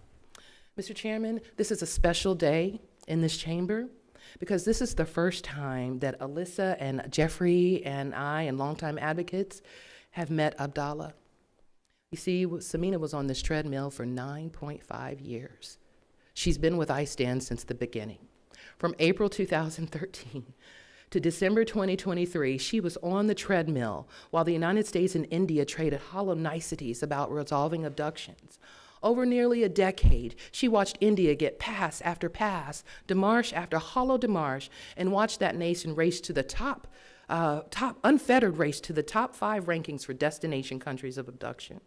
She had to watch from the United States as her small boy grew into a teen as he missed years of school. And most tragically, she had to watch her father pass away without ever seeing the grandson he helped to raise until his abduction.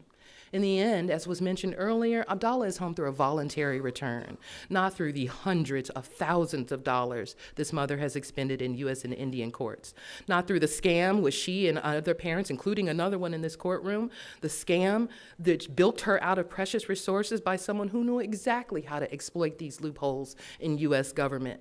In the still fragmented post-Goldman Act inefficiencies in our U.S. systems, knew exactly how to exploit those, and certainly and regrettably not through the help of her own government. Samina is sitting here today with her son because of her indefatigable mother's love, her sheer fortitude, her resource capacity, and because she, like many other parents, were moved to do whatever is necessary.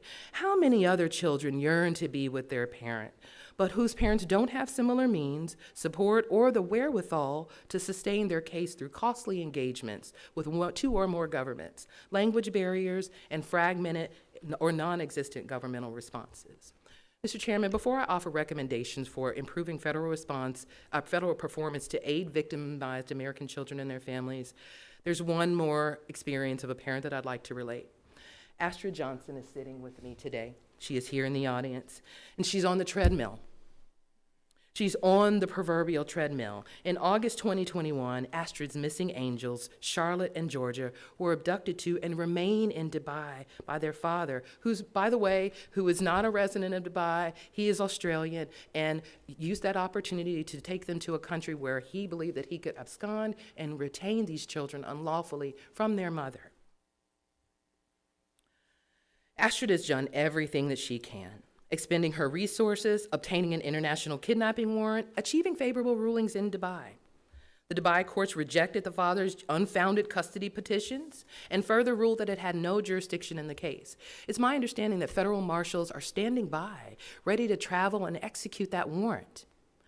Her congresswoman was here a little bit earlier, Representative Jacobs, and if I could speak to her, and perhaps Ms. Johnson can speak to her while we are here, I'm very, very clear that one of the reasons that my daughter is home is the full court press of my congressional delegation. You know that, sir. You certainly do. You remember Senator McConnell and Chairman Rogers and Senator Paul. They went to bat for my daughter, and Molly sent her home because all 3 of them began to intimate that they were going to move beyond a public statement and cast their eyes towards the United States' largesse, governmental largesse toward those nations. Put my baby on a plane and send me home. Same with David Goldman. Why can't that still happen now? This is what I want to convey to her representative and to her delegation and to all of the representatives here. Congress has the power of the purse, it has the gravitas, and it has the onus and the impetus to act justly for America's stolen children. Even with the mechanisms in place for Ms. Johnson, the pace of federal action and response to reunite her and her children has been too slow. Time, as you said, sir, so accurately, is the #1 enemy of internationally abducted children.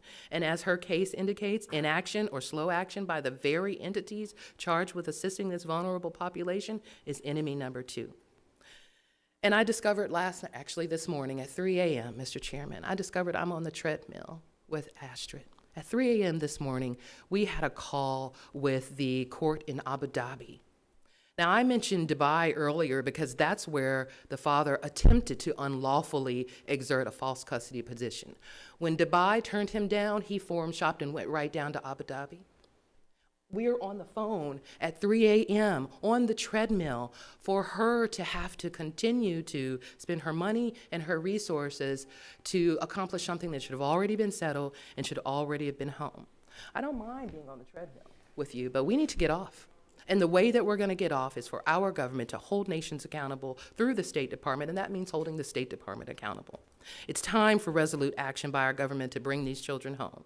It's time for the State Department to act on the UAE's twice cited noncompliance, including in the resolution that my colleague mentioned earlier, the Senate resolution. It's time for UAE to reject the father's forum shopping and fake travel ban requests. It's time for the United States to stand with Astrid Johnson to bring Georgia and Charlotte home. When the Goldman Act was enacted into law in 2014, we had tempered expectations for its full and aggressive implementation. Over the past 9 years, however, even our most measured expectations for the State Department to fulfill its mandates have been disappointed. Instead, our children remain kidnapped to foreign nations, separated from their seeking parents and extended families, and parents remain on John Sitchie's treadmill, driven by a love for their children and a hope that our government will be true to what it says on paper. That's a quote from Dr. King, by the way. Mr. Chairman, it's time now to amend the Goldman Act to bring abducted children home. I respectfully offer the following recommendations to improve federal response, prevent abductions, and reunite children with loving families. First, give Congress greater authority and oversight capabilities to respond to and aid constituent requests. This speaks to the notification. We were privileged, my colleague and I, to have a briefing with Foreign Affairs Committee staffers a few weeks ago, and I posed the question to them about how frequent or how aware they are of the notifications that come to state that Ms. Bernier-Toth said there weren't many. Now, that doesn't mean the information didn't come to them, but at what priority? And so the State Department complies by letter of the law by sending these written notifications to member of Congress as required by the Goldman Act, but that privacy waiver is a challenge for us, and I know parents in the audience have attempted to overcome this challenge. So if a parent does not sign a privacy waiver, it may mean that that information doesn't get to their member of Congress. And even if the privacy waiver needs to be in place and stay in place, the State Department should still be requiring information, should be reporting on all the information necessary. Numerica data can be shared about how many constituents have reached out to the State Department. That information can be shared. Recommendation number 2, sir, and this speaks directly to the stand-up of ICAPRO at the University of Alabama in Huntsville. Fund the research. Congress must fund the research on international parental child abduction so that we can understand government performance and its impact on children and families. The testimony of the State Department today and over time makes clear the necessity of independent research. As a political scientist, I'm keenly aware of bureaucratic discretion and the way in which variation in case management has occurred in this agency. I was also puzzled by the special advisor's comments early on in which she said something to the effect that, I know some think that withholding aid is the way to go. Respectfully, sir, it doesn't matter what we think. It doesn't matter what Congress thinks. The law says that there are escalating actions that must be taken beyond the demarche. And so research will allow, funded research will allow the performance of the State Department to emerge in view. And that's how Congress can fully exert its oversight capacity. The existing research is fairly limited, because the information we're getting is coming from the State Department, who has a vested interest in minimizing the extent of the problem and controlling the narrative. Independent research is necessary, and Congress must fund that. Recommendation number 3, fund training against relevant sectors to effectively educate and prepare responders, the legal community, and other relevant actors to consistently uphold the law concerning internationally kidnapped children and victimized families. I respect what the special advisor said earlier about the trainings that are occurring. What I don't know, and what Congress doesn't know, is the frequency, the consistency, and how well that training is landing. But I'm not sure we can make those decisions or understand how well that training that they bragged about is going without some sort of performance reporting. The annual report does not really, beyond, a superficial discussion, doesn't really talk about that training, who, what, when, where, and why. That is a need for research, and that's a need for funded research. And finally, help parents wage and win this costly battle to reunite with their victimized internationally kidnapped children by amending the Victims of Crime Act to include international parental child abduction and make legal expenses for the Crime Victims Fund available for parents in attempting to repatriate their children. I was fortunate to not have to expend as much money, although my cost was high, in the thousands of dollars. I sit next to a colleague, I sit among parents who have spent hundreds of thousands of dollars. If the Crime Victim Act is available for children who have been domestically abducted, why not for internationally abducted children, arguably, whose parents would need those resources more? Now, in closing, I met a new parent today on the treadmill. Gabriel is here, Caleb Gertner is here. His children, Gabriel, Gideon, and Lydia, were abducted to Belize in 2018. I want to be on the treadmill with him, but we don't want to be on here indefinitely. We need to move forward. Jocelyn Goyle is here. She is the grandmother of a reunited daughter, and they went to considerable lengths, often in direct opposition to our government, to return their daughter. John Stefanik is here, and his daughter Camille has been abducted to Costa Rica, and I am appalled by Costa Rica's behavior in not only protecting and sanctioning the abductor, but creating an environment in which Camille has been subjected to further child abuse on top of the abduction. Vikram Jagtani is here, and his sweet daughter Nikita, he sometimes has contact with, sometimes not. And as I indicated, Miyu and Amani are here, and they're the testament to what can happen when parents work to return their children home. But all of us need you, all of us need Congress, and all of us need the State Department, the Justice Department, and Homeland Security to, again, live up to what it says on paper in the Goldman Act and all of the laws that came before that. Mr. Chairman, I thank you so much. I honor you, and I appreciate the opportunity to speak on behalf of these children. Dr. Hunter, thank you so very much for your very eloquent testimony. Your recommendations are outstanding, and we are, since you have conveyed this to us before this hearing, many of them, we're incorporating them into our reform bill and our update bill to the Goldman Act, so thank you for that. And for focusing on all these families that are here with their precious children and pictures that they're holding for us to see. It just brings home again this terrible crime, this kidnapping, which leads to parental alienation and just, it harms everyone, especially the child, but also in a very egregious way, the left behind parents. So thank you for your leadership. I'd like to now yield the floor to Ms. Patricia Apy. Chairman Smith, Ranking Member Wild, and distinguished members, I continue to be honored to have been invited to return to offer testimony before the subcommittee to respectfully address my observations and recommendations formed from the perspective as an international legal practitioner.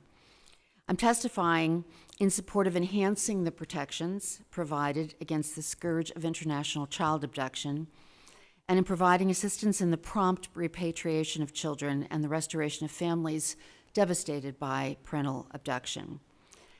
I intend to offer my observations, including referencing legislative proposed amendments to the Sean and David Goldman International Parental Kidnapping Prevention and Return Act.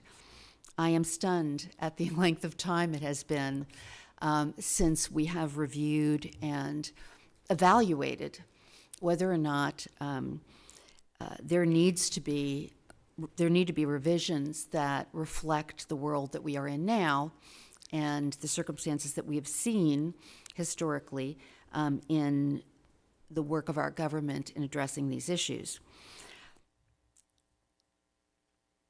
I've provided a summary of my anticipated testimony and would respectfully request that it be included in the official record. At the close of 2022 and early in 2023, two events transpired which have had a significant impact upon the way child abduction is viewed and addressed under international law as a global human rights issue. And I would propose that both of these examples demonstrate the necessity and importance of the proposed amendments, which are being considered and hopefully will be enacted.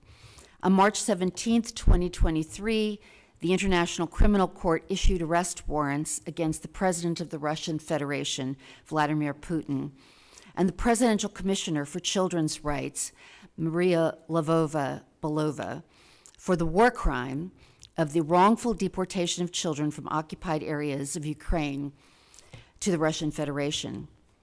Certainly, the world could not have been surprised by the call to accountability of the Russian Federation in the events taking place in Ukraine. And indeed, you were one of the first before this Congress to reference the need to seek that accountability. However, the selection of the abduction of Ukrainian children as the identified criminal action both elevated and solidified a recognition of child abduction for the traumatizing, abusive action that it genuinely is.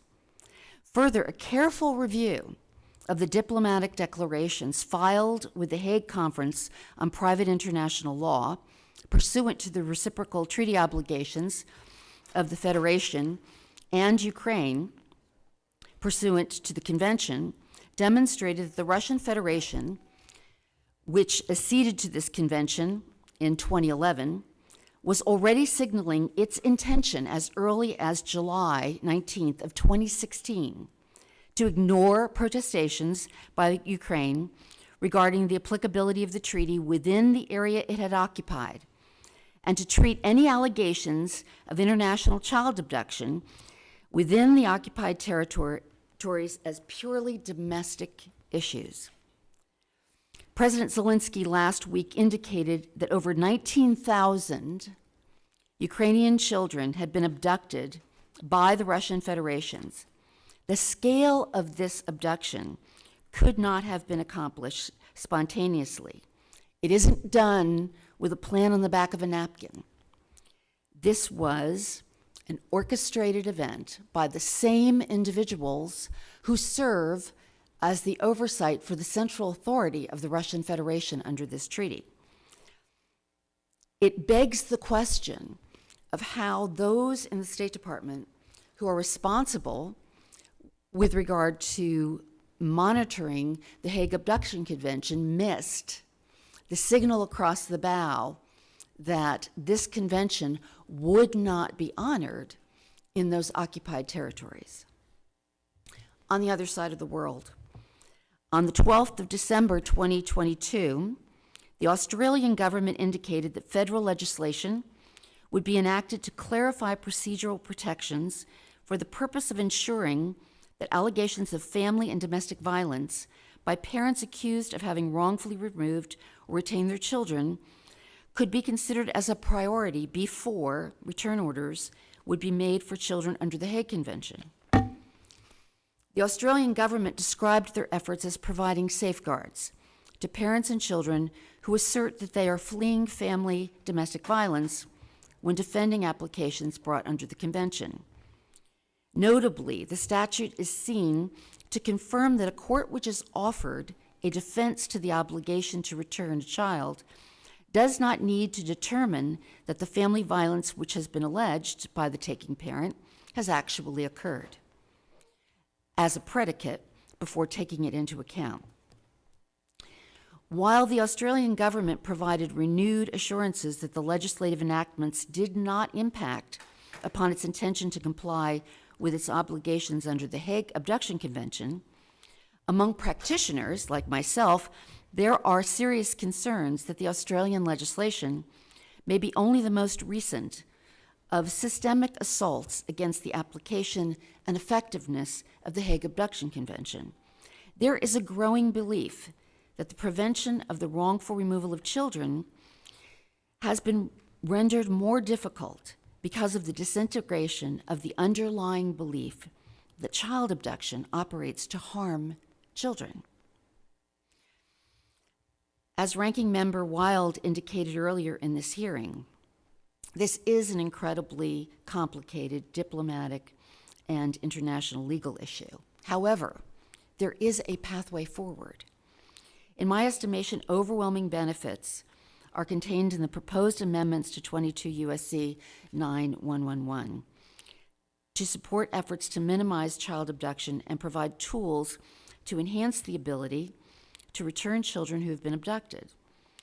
I'm going to point out those legislative initiatives I would, as a practitioner in this field for 35 years, identify as particularly important. First, the proposed amendments to the definitions and reporting functions of the Department of State will provide a more concise and understandable basis to evaluate the legitimate state of reciprocity which exists among and between treaty partners. It's important to recognize that how the report is used. It is not just used for congressional oversight. It's used by judges and lawyers daily. It is embedded in statutes, state statutes, which assess risk of wrongful removal and return. As a result, it is incredibly important to judicial deliberation and determinations on parental access and those circumstances. If we do not have the ability to actually understand what the genuine numbers are, what the genuine statistics are, and if we are not all on the same page as to what terms such as voluntary resolution or resolution at all really represent, then the State Department, perhaps in an effort to be diplomatic, are actually misleading our judges and parents rendering decisions and agreements by not providing them genuine information upon which they can rely. In particular, an accurate identification of what constitutes a resolved case has already been discussed in the testimony that you've heard, and will permit a better description and understanding of the obstacles to returning children who are abducted, and give a picture of how many children are actually subject in real time to having been wrongfully removed or retained. The special advisor referenced case notes with regard to judicial determinations which had been made to resolve cases, in answer to your question in evaluating whether or not a judicial determination is actually substantially in conformance with the treaty. I didn't understand the answer. Case law does not require an interpretive summary by the Department of State, and if it's being done, who's doing it? Where would the expertise come from to be able to evaluate a foreign order and indicate whether or not it complies with the treaty? And why would you not then provide a list of cases in individual countries that reflect that there has been a judicial determination that may technically have resolved the case, but in fact bears no relationship to the actual treaty obligations and the reciprocal obligations of the Hague Abduction Convention? I think it's important. I'll give an example that Costa Rica is a country in which their Supreme Court recently declined to apply the convention, establishing as a matter of law that when there is an application by a taking parent for asylum or immigration status protection on behalf of a child, it takes priority over the treaty obligations of the convention. Now, what's really interesting about that is I didn't see it referenced once in the report. I think that's a big deal. And I believe that that issue is going to be raised potentially to the Inter-American Court of Justice. It should be referenced so that judges and lawyers and parents who are addressing whether it's a request for a child to visit Costa Rica or actually addressing a case, know what some of the legal challenges may be. I also listened to your question to the special advisor and the questions that were asked regarding identifying the difficulties in certain countries or addressing the difficulties and the issues of non-compliance. She was reluctant. She was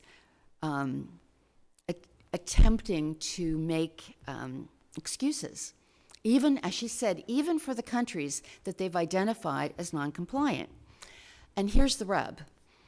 She doesn't represent the left behind parents. She represents the United States of America. And so she ultimately is going to be acting not as an advocate in the classic sense of that word, but as a representative of the United States government reflecting the diplomatic priorities of the foreign policy of the United States. So here's the problem. There will always be a reluctance to use diplomatic tools that are available in the existing legislation because of the broader necessities.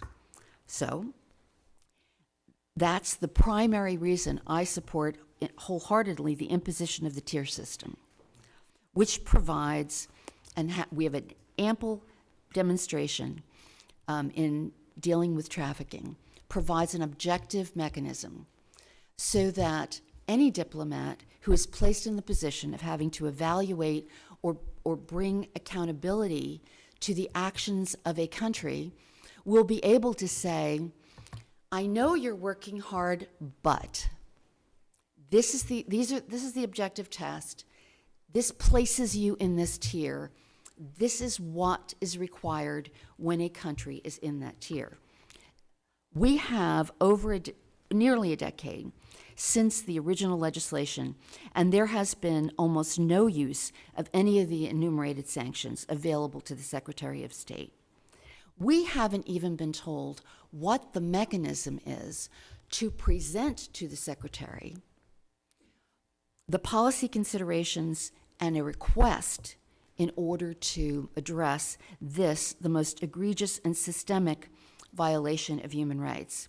It's clear that the institutional structure of decision and policy making within the Department of State makes it exceedingly difficult to synthesize and formulate a broad diplomatic strategy which unapologetically addresses the impact of child abduction. By constructing a deliberate and objective tiered system, a mechanism to sanction recalcitrant states is created while still preserving diplomatic flexibility and nuance. The amendments proposed addressing issues of family violence actually began as discussions before the Tom Lantos Commission on Human Rights over a decade ago, in which hearings conducted by this body under your leadership heard compelling and scholarly testimony addressing the tension between the International Child Abduction Remedies Act and the complexities of addressing global domestic violence. Unlike Australia's federal legislation, the proposed amendments do not alter the language of ICARA or alter the responsibilities of the central authority that are met under the treaty. These legislation proposed amendments focus on providing objective information and practical assistance with which judges can quickly and effectively evaluate the protections genuinely available for victims of domestic violence in their considerations and deliberations and fashioning of undertakings, which will allow them also to distinguish pretextual arguments from genuine issues of domestic violence.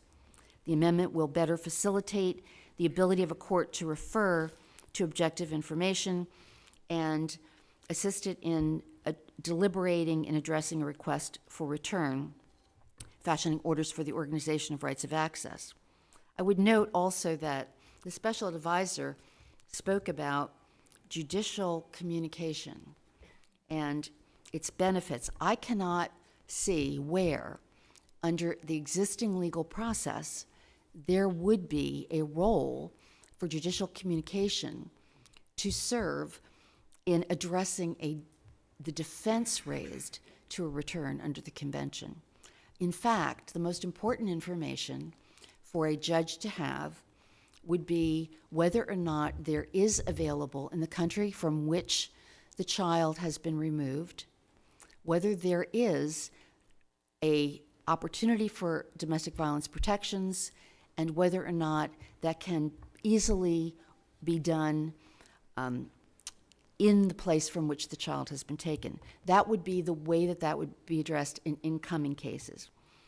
Cases in which there's been allegations of domestic violence serving as a defense to the return of a child to the United States, the proposed legislation provides for a referral to competent legal services for victims of domestic violence, those who are asserting that they are victims of domestic violence, as a means of ensuring that all information crucial to the court in protecting the child when a return is ordered is available. The legislation calls for a study which will further amplify the life-altering impact which child abduction has upon its victims beyond any period of wrongful removal or retention. And I champion Dr. Hunter's request that that be done with all deliberate speed. I would note that interagency meetings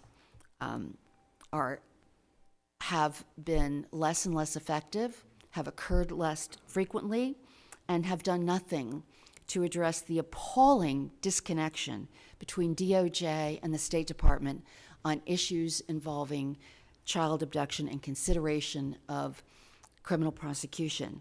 It is unfathomable to have a conversation with DOJ and have them tell you that this is in State Department's lap, and then talk to State Department and have them tell you it is with the DOJ.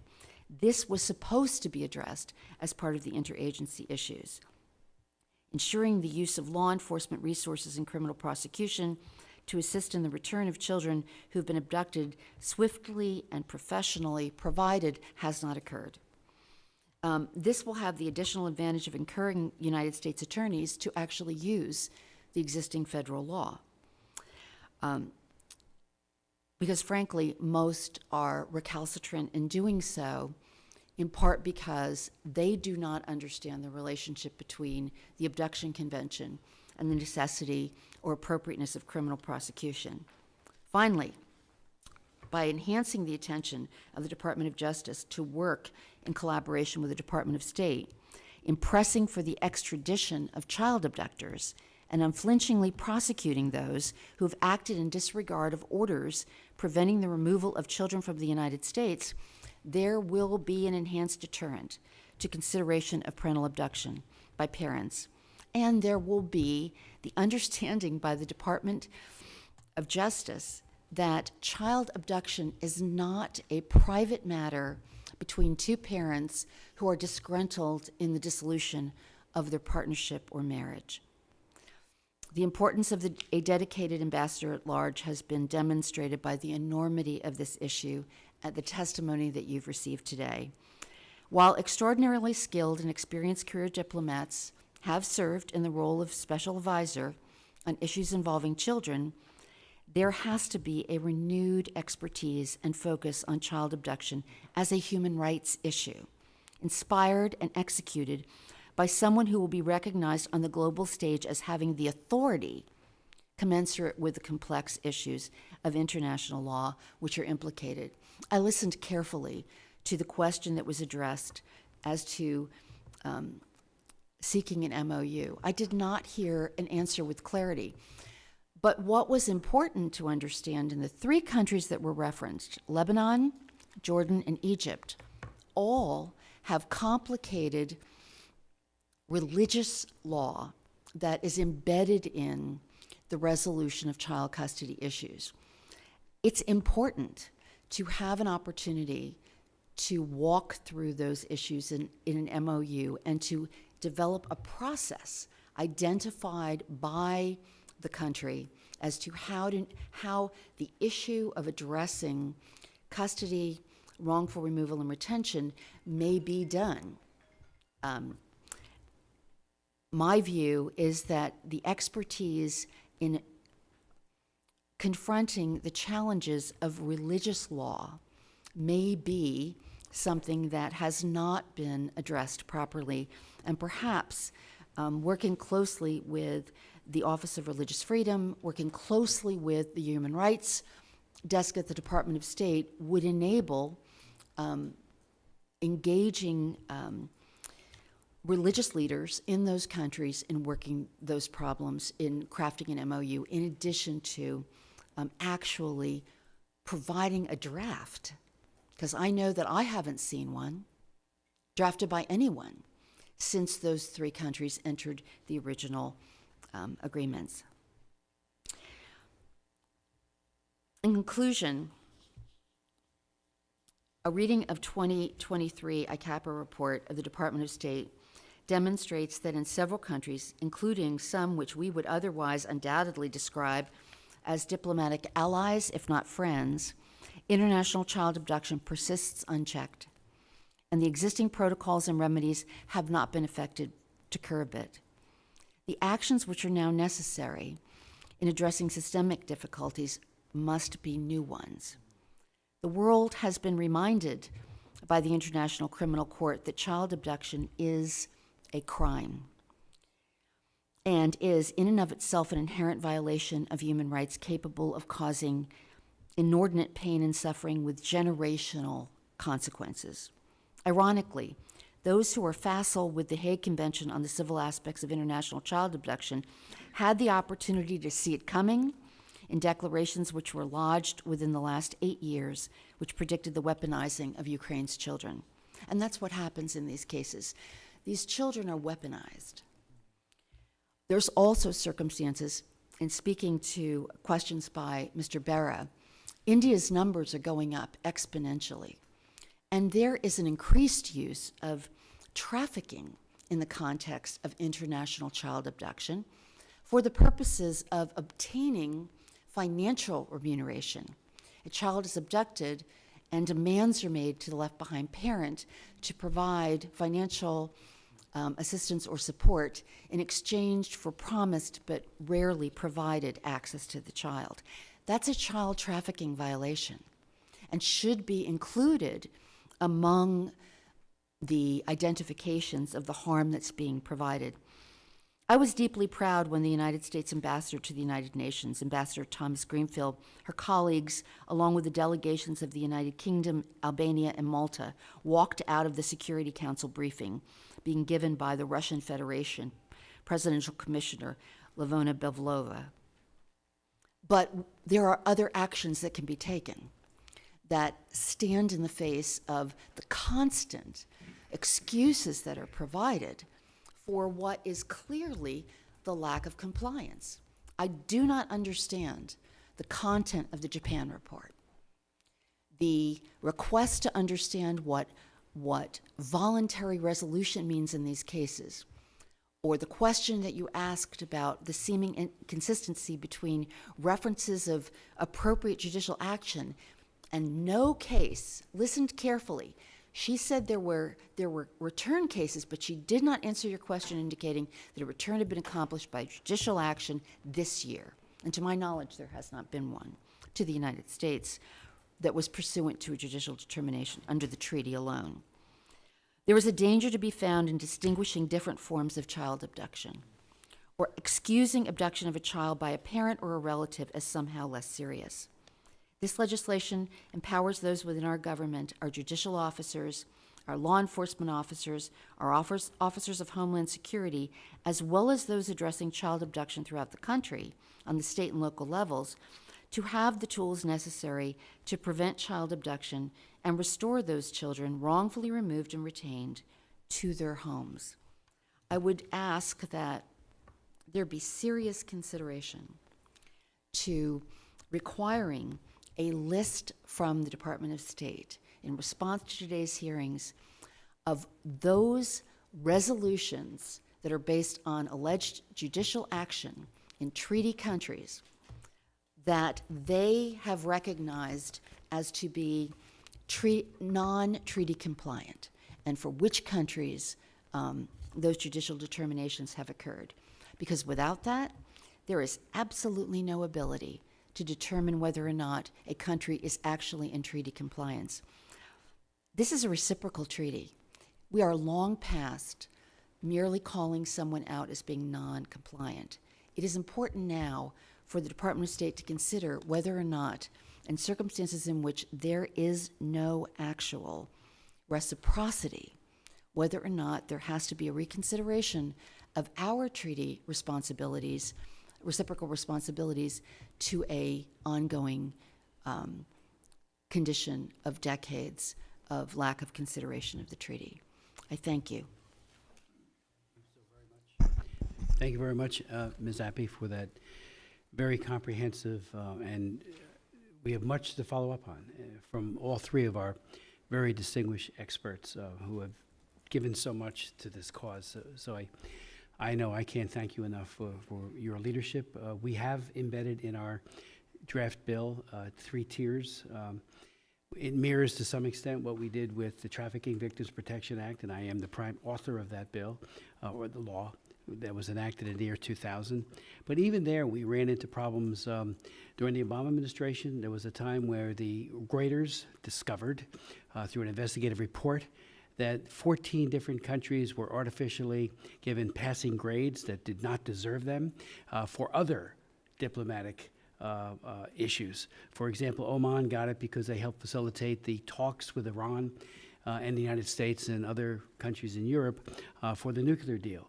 Malaysia got it because got an inflated, not earned grade off Tier 3, which is the worst, simply because they wanted to be part of the TPP, a trade agreement. Cuba got it because of a rapprochement that we had done as a country with Cuba, exchanging ambassadors and the like. It was like, well, okay, fine.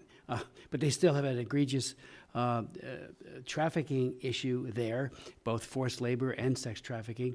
And China got artificially inflated to a passing grade, which I found appalling.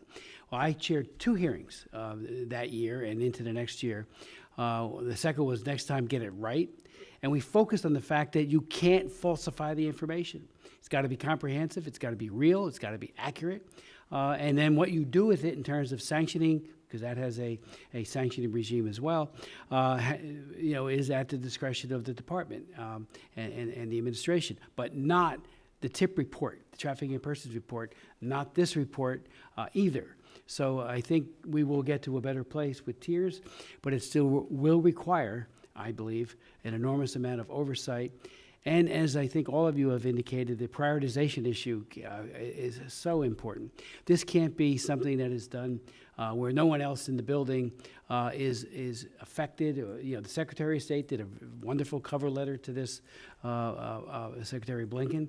But does he raise it? We just had the president of Korea here for a joint session of Congress. He had multiple meetings with the president and everybody else down the chain of command.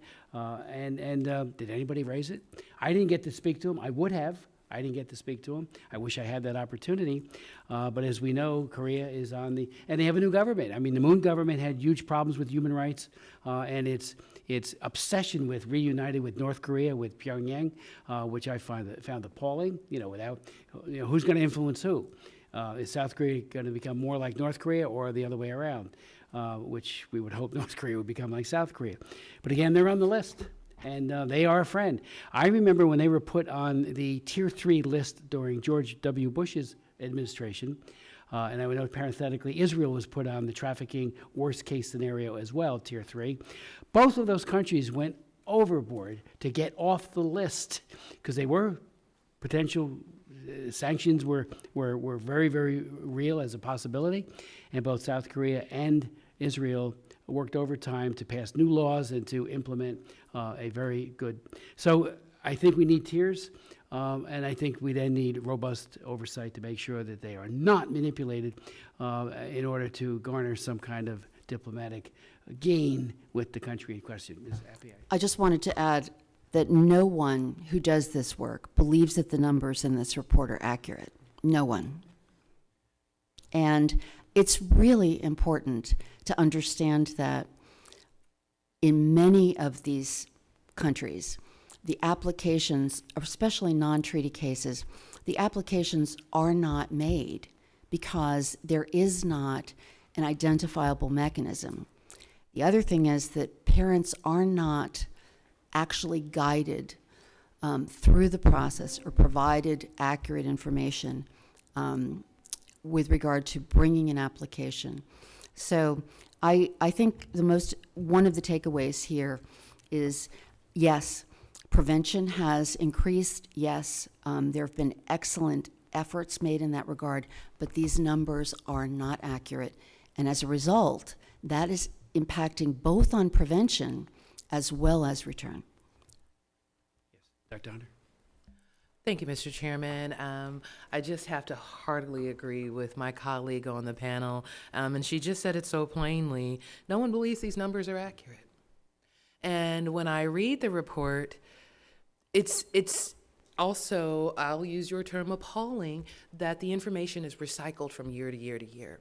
So the content, the narrative is very similar. I could lay down the 2015 report and the 2023 report, and there is verbatim, content there. But then more importantly, the numbers are not accurate. And this speaks again to the recommendation to fund independent research regarding not just State Department performance, but federal performance overall. And then even extending that to how are other countries adhering to these treaty obligations, at what cost if they don't. And so I would just like to heartily agree and then say that this is absolutely why independent research is necessary for this problem. Thank you.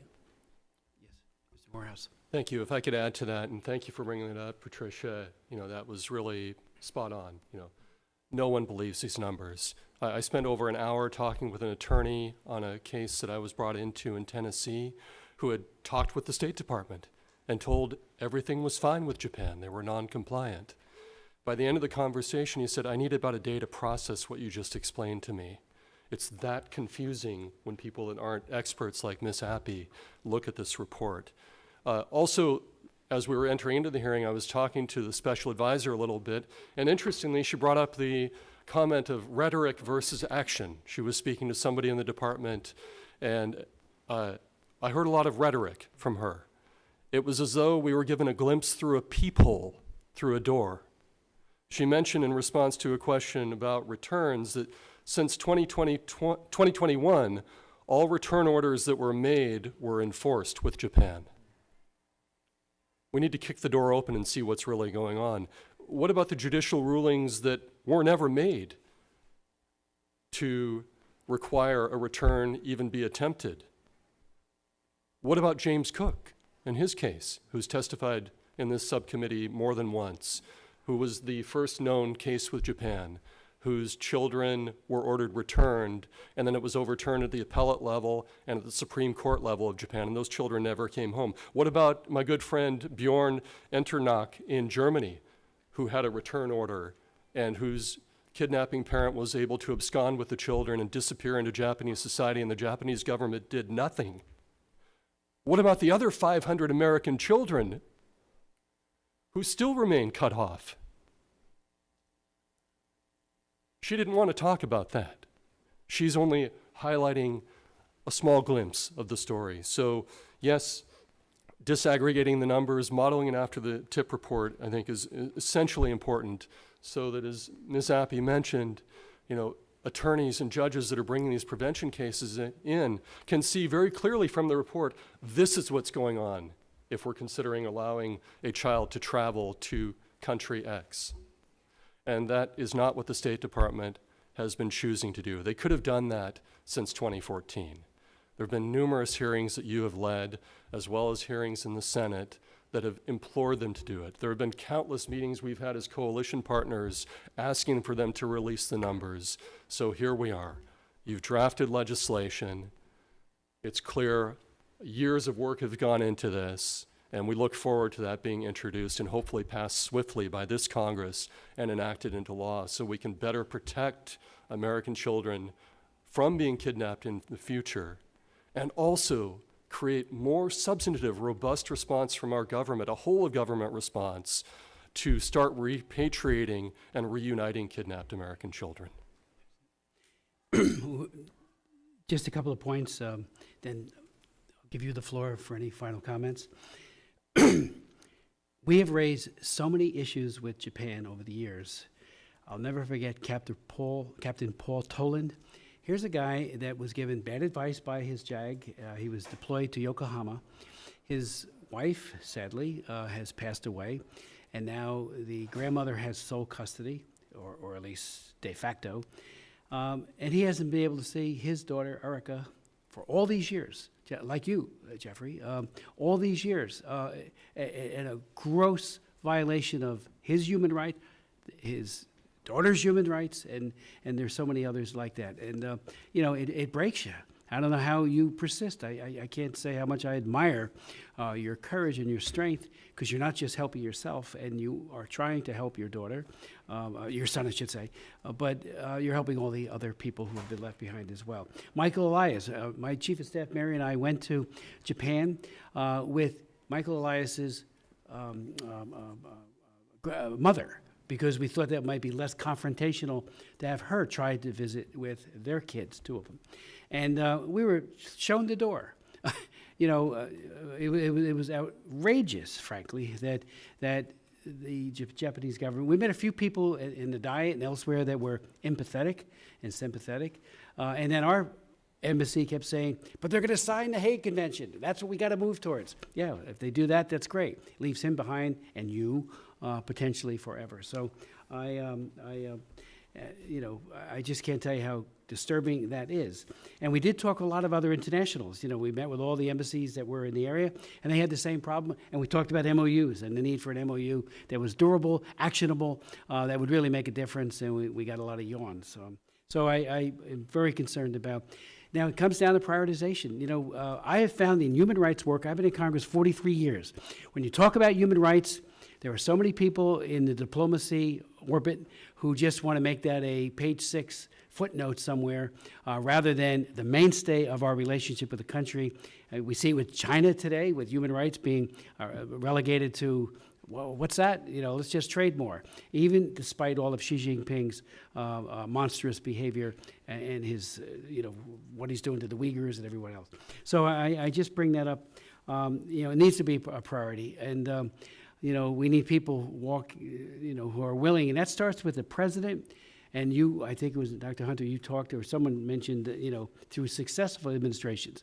Because we raised this with Trump, too, and his people, and didn't get a satisfactory implementation either. So we're going to keep at it. I'm going to form, I just thought of while we're sitting here, a caucus of members of Congress, and hopefully the Senate as well, for left behind parents and abducted children. And I would say it's important. We wrote it, Section 104, report to congressional representatives, that the Secretary of State, this is law, this is in the Goldman Act, shall submit written notification to the members of Congress and senators or resident commissioner or delegate as appropriate, representing the legal residents of the left behind parent, and it goes on. The whole idea was to get us involved. And Dr. Hunter, you talked about how important it was to have Mitch McConnell, to have Hal Rogers and Senator Paul, all pushing and surging on behalf of your daughter. We need that everywhere. So I do hope, you know, that the administration will see us as value added, and then some, I would hope, because we then control the purse strings. One of my colleagues put a, you know, threatened Lebanon on behalf of one of his. You might want to speak. It was excellent. And all of a sudden, his constituent, who had a situation where they were very concerned that as his daughter, her daughter, you know, the woman who had children abducted, they were going to be put into marriage, and then she'll never see him.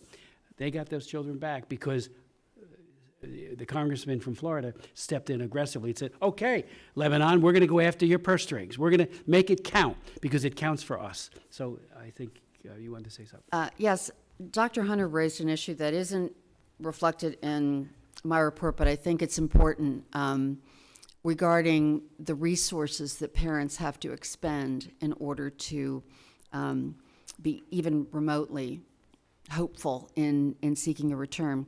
The United States took a reservation to the Hague Abduction Convention with regard to the provision of attorneys' fees and attorneys' assistance in the form of legal aid. I think it's really important to reconsider this many years later that issue. The United Kingdom, which does provide legal aid, Sweden, which does provide legal aid, provide it on the basis of every parent who is asserting a petition under the convention is entitled to have counsel who are expert in the issues of the treaty and its application under the domestic law, are paid by the government.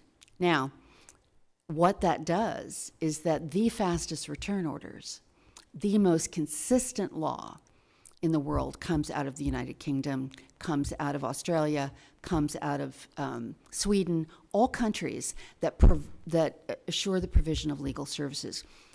You cannot underestimate the possibilities of return being enhanced when you're able to understand the issue quickly, obtain the right representation, and make the right,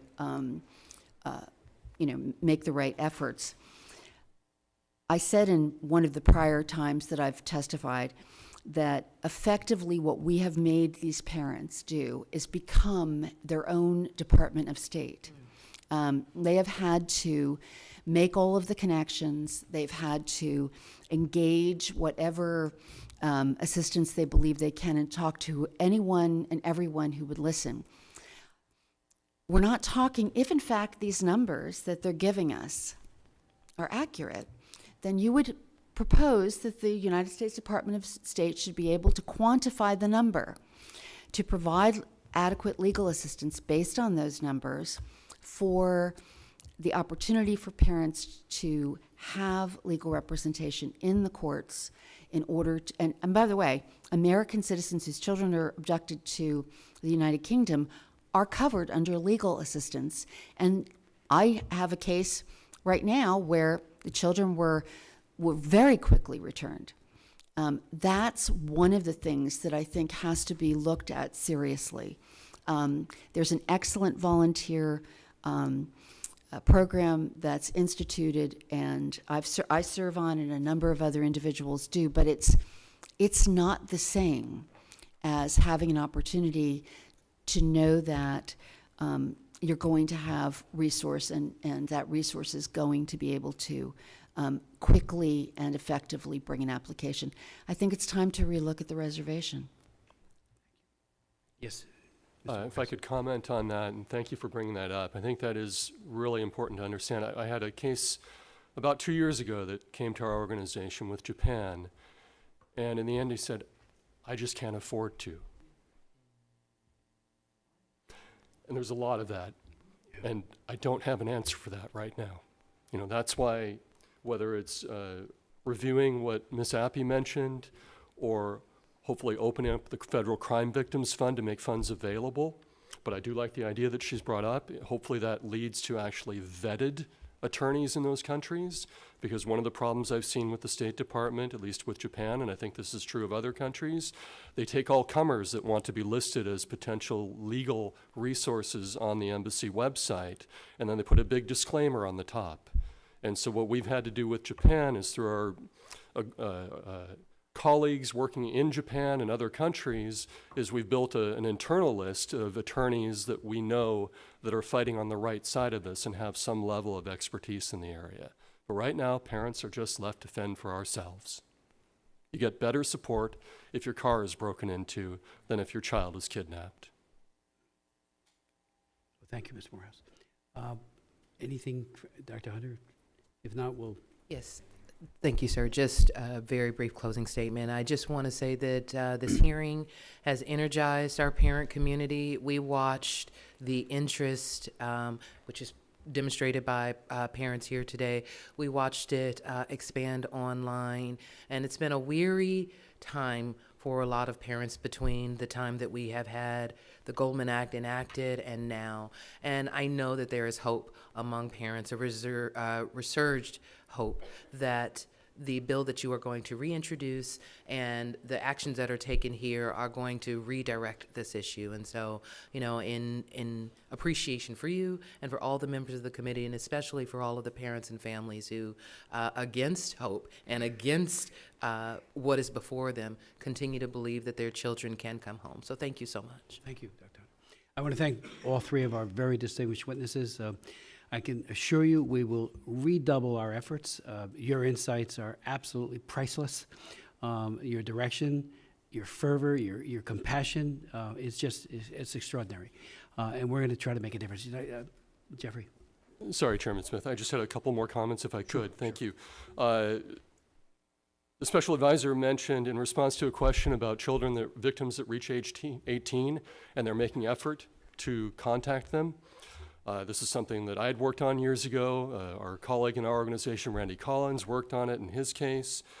I recently had one of our coalition partners at Children at Borders contact me and say he reached out, asked his country officer, his children were kidnapped to New Zealand, and was told there's no such program. So this is problematic that they're giving testimony to suggest that they are, as a matter of course, reaching out to children victims after 18 if their own country officers are not doing this. So it's a little confusing, their answers. So I know this is part of the legislation. I look forward to that moving forward. Additionally, the interagency meetings, this has been touched on several times in today's hearing. We, Dr. Hunter and I, through our coalition of organizations, had requested to them a couple of years ago that we be allowed to sit in as observers, if not participants. We were told that was reserved for some nonprofit organizations, but not others. When we pinned them down more, the response was, well, we invite NCMEC to come, but they said, essentially, you're not welcome, but if you'd like to submit questions. I just want to point out that tomorrow there's going to be a celebration of the Department of Justice introducing the updated 5th edition of the Family Guide to Missing Children. Dr. Hunter and I and our organizations have been part of this. International parental child abduction is now being added to the guide. This is a DOJ-funded guide for the first time in its history, and our organizations are going to be listed as resource organizations in it. So I would argue we probably have a right to have a seat at that table at this point. Well, I will officially make that request. Thank you. And if you could also consider asking them if they are actually having presidentially appointed representatives from the departments as mandated by the Act at these meetings. We don't believe they are based on our conversations. I think there was just one other point I wanted to request. There were several parents that asked if they could make statements. Is it possible for written statements to be submitted by whatever deadline you want to set? Yes, I would hope that it could be done. I ask the Honor's consent that additional testimonies, that's what you're talking about, would be made a part of the record, and without objection, so ordered. So if you could get those to us as quickly as possible so they become part of the record. Thank you. We'll do that. Thank you. Thank you, and God bless you, and thank you so much.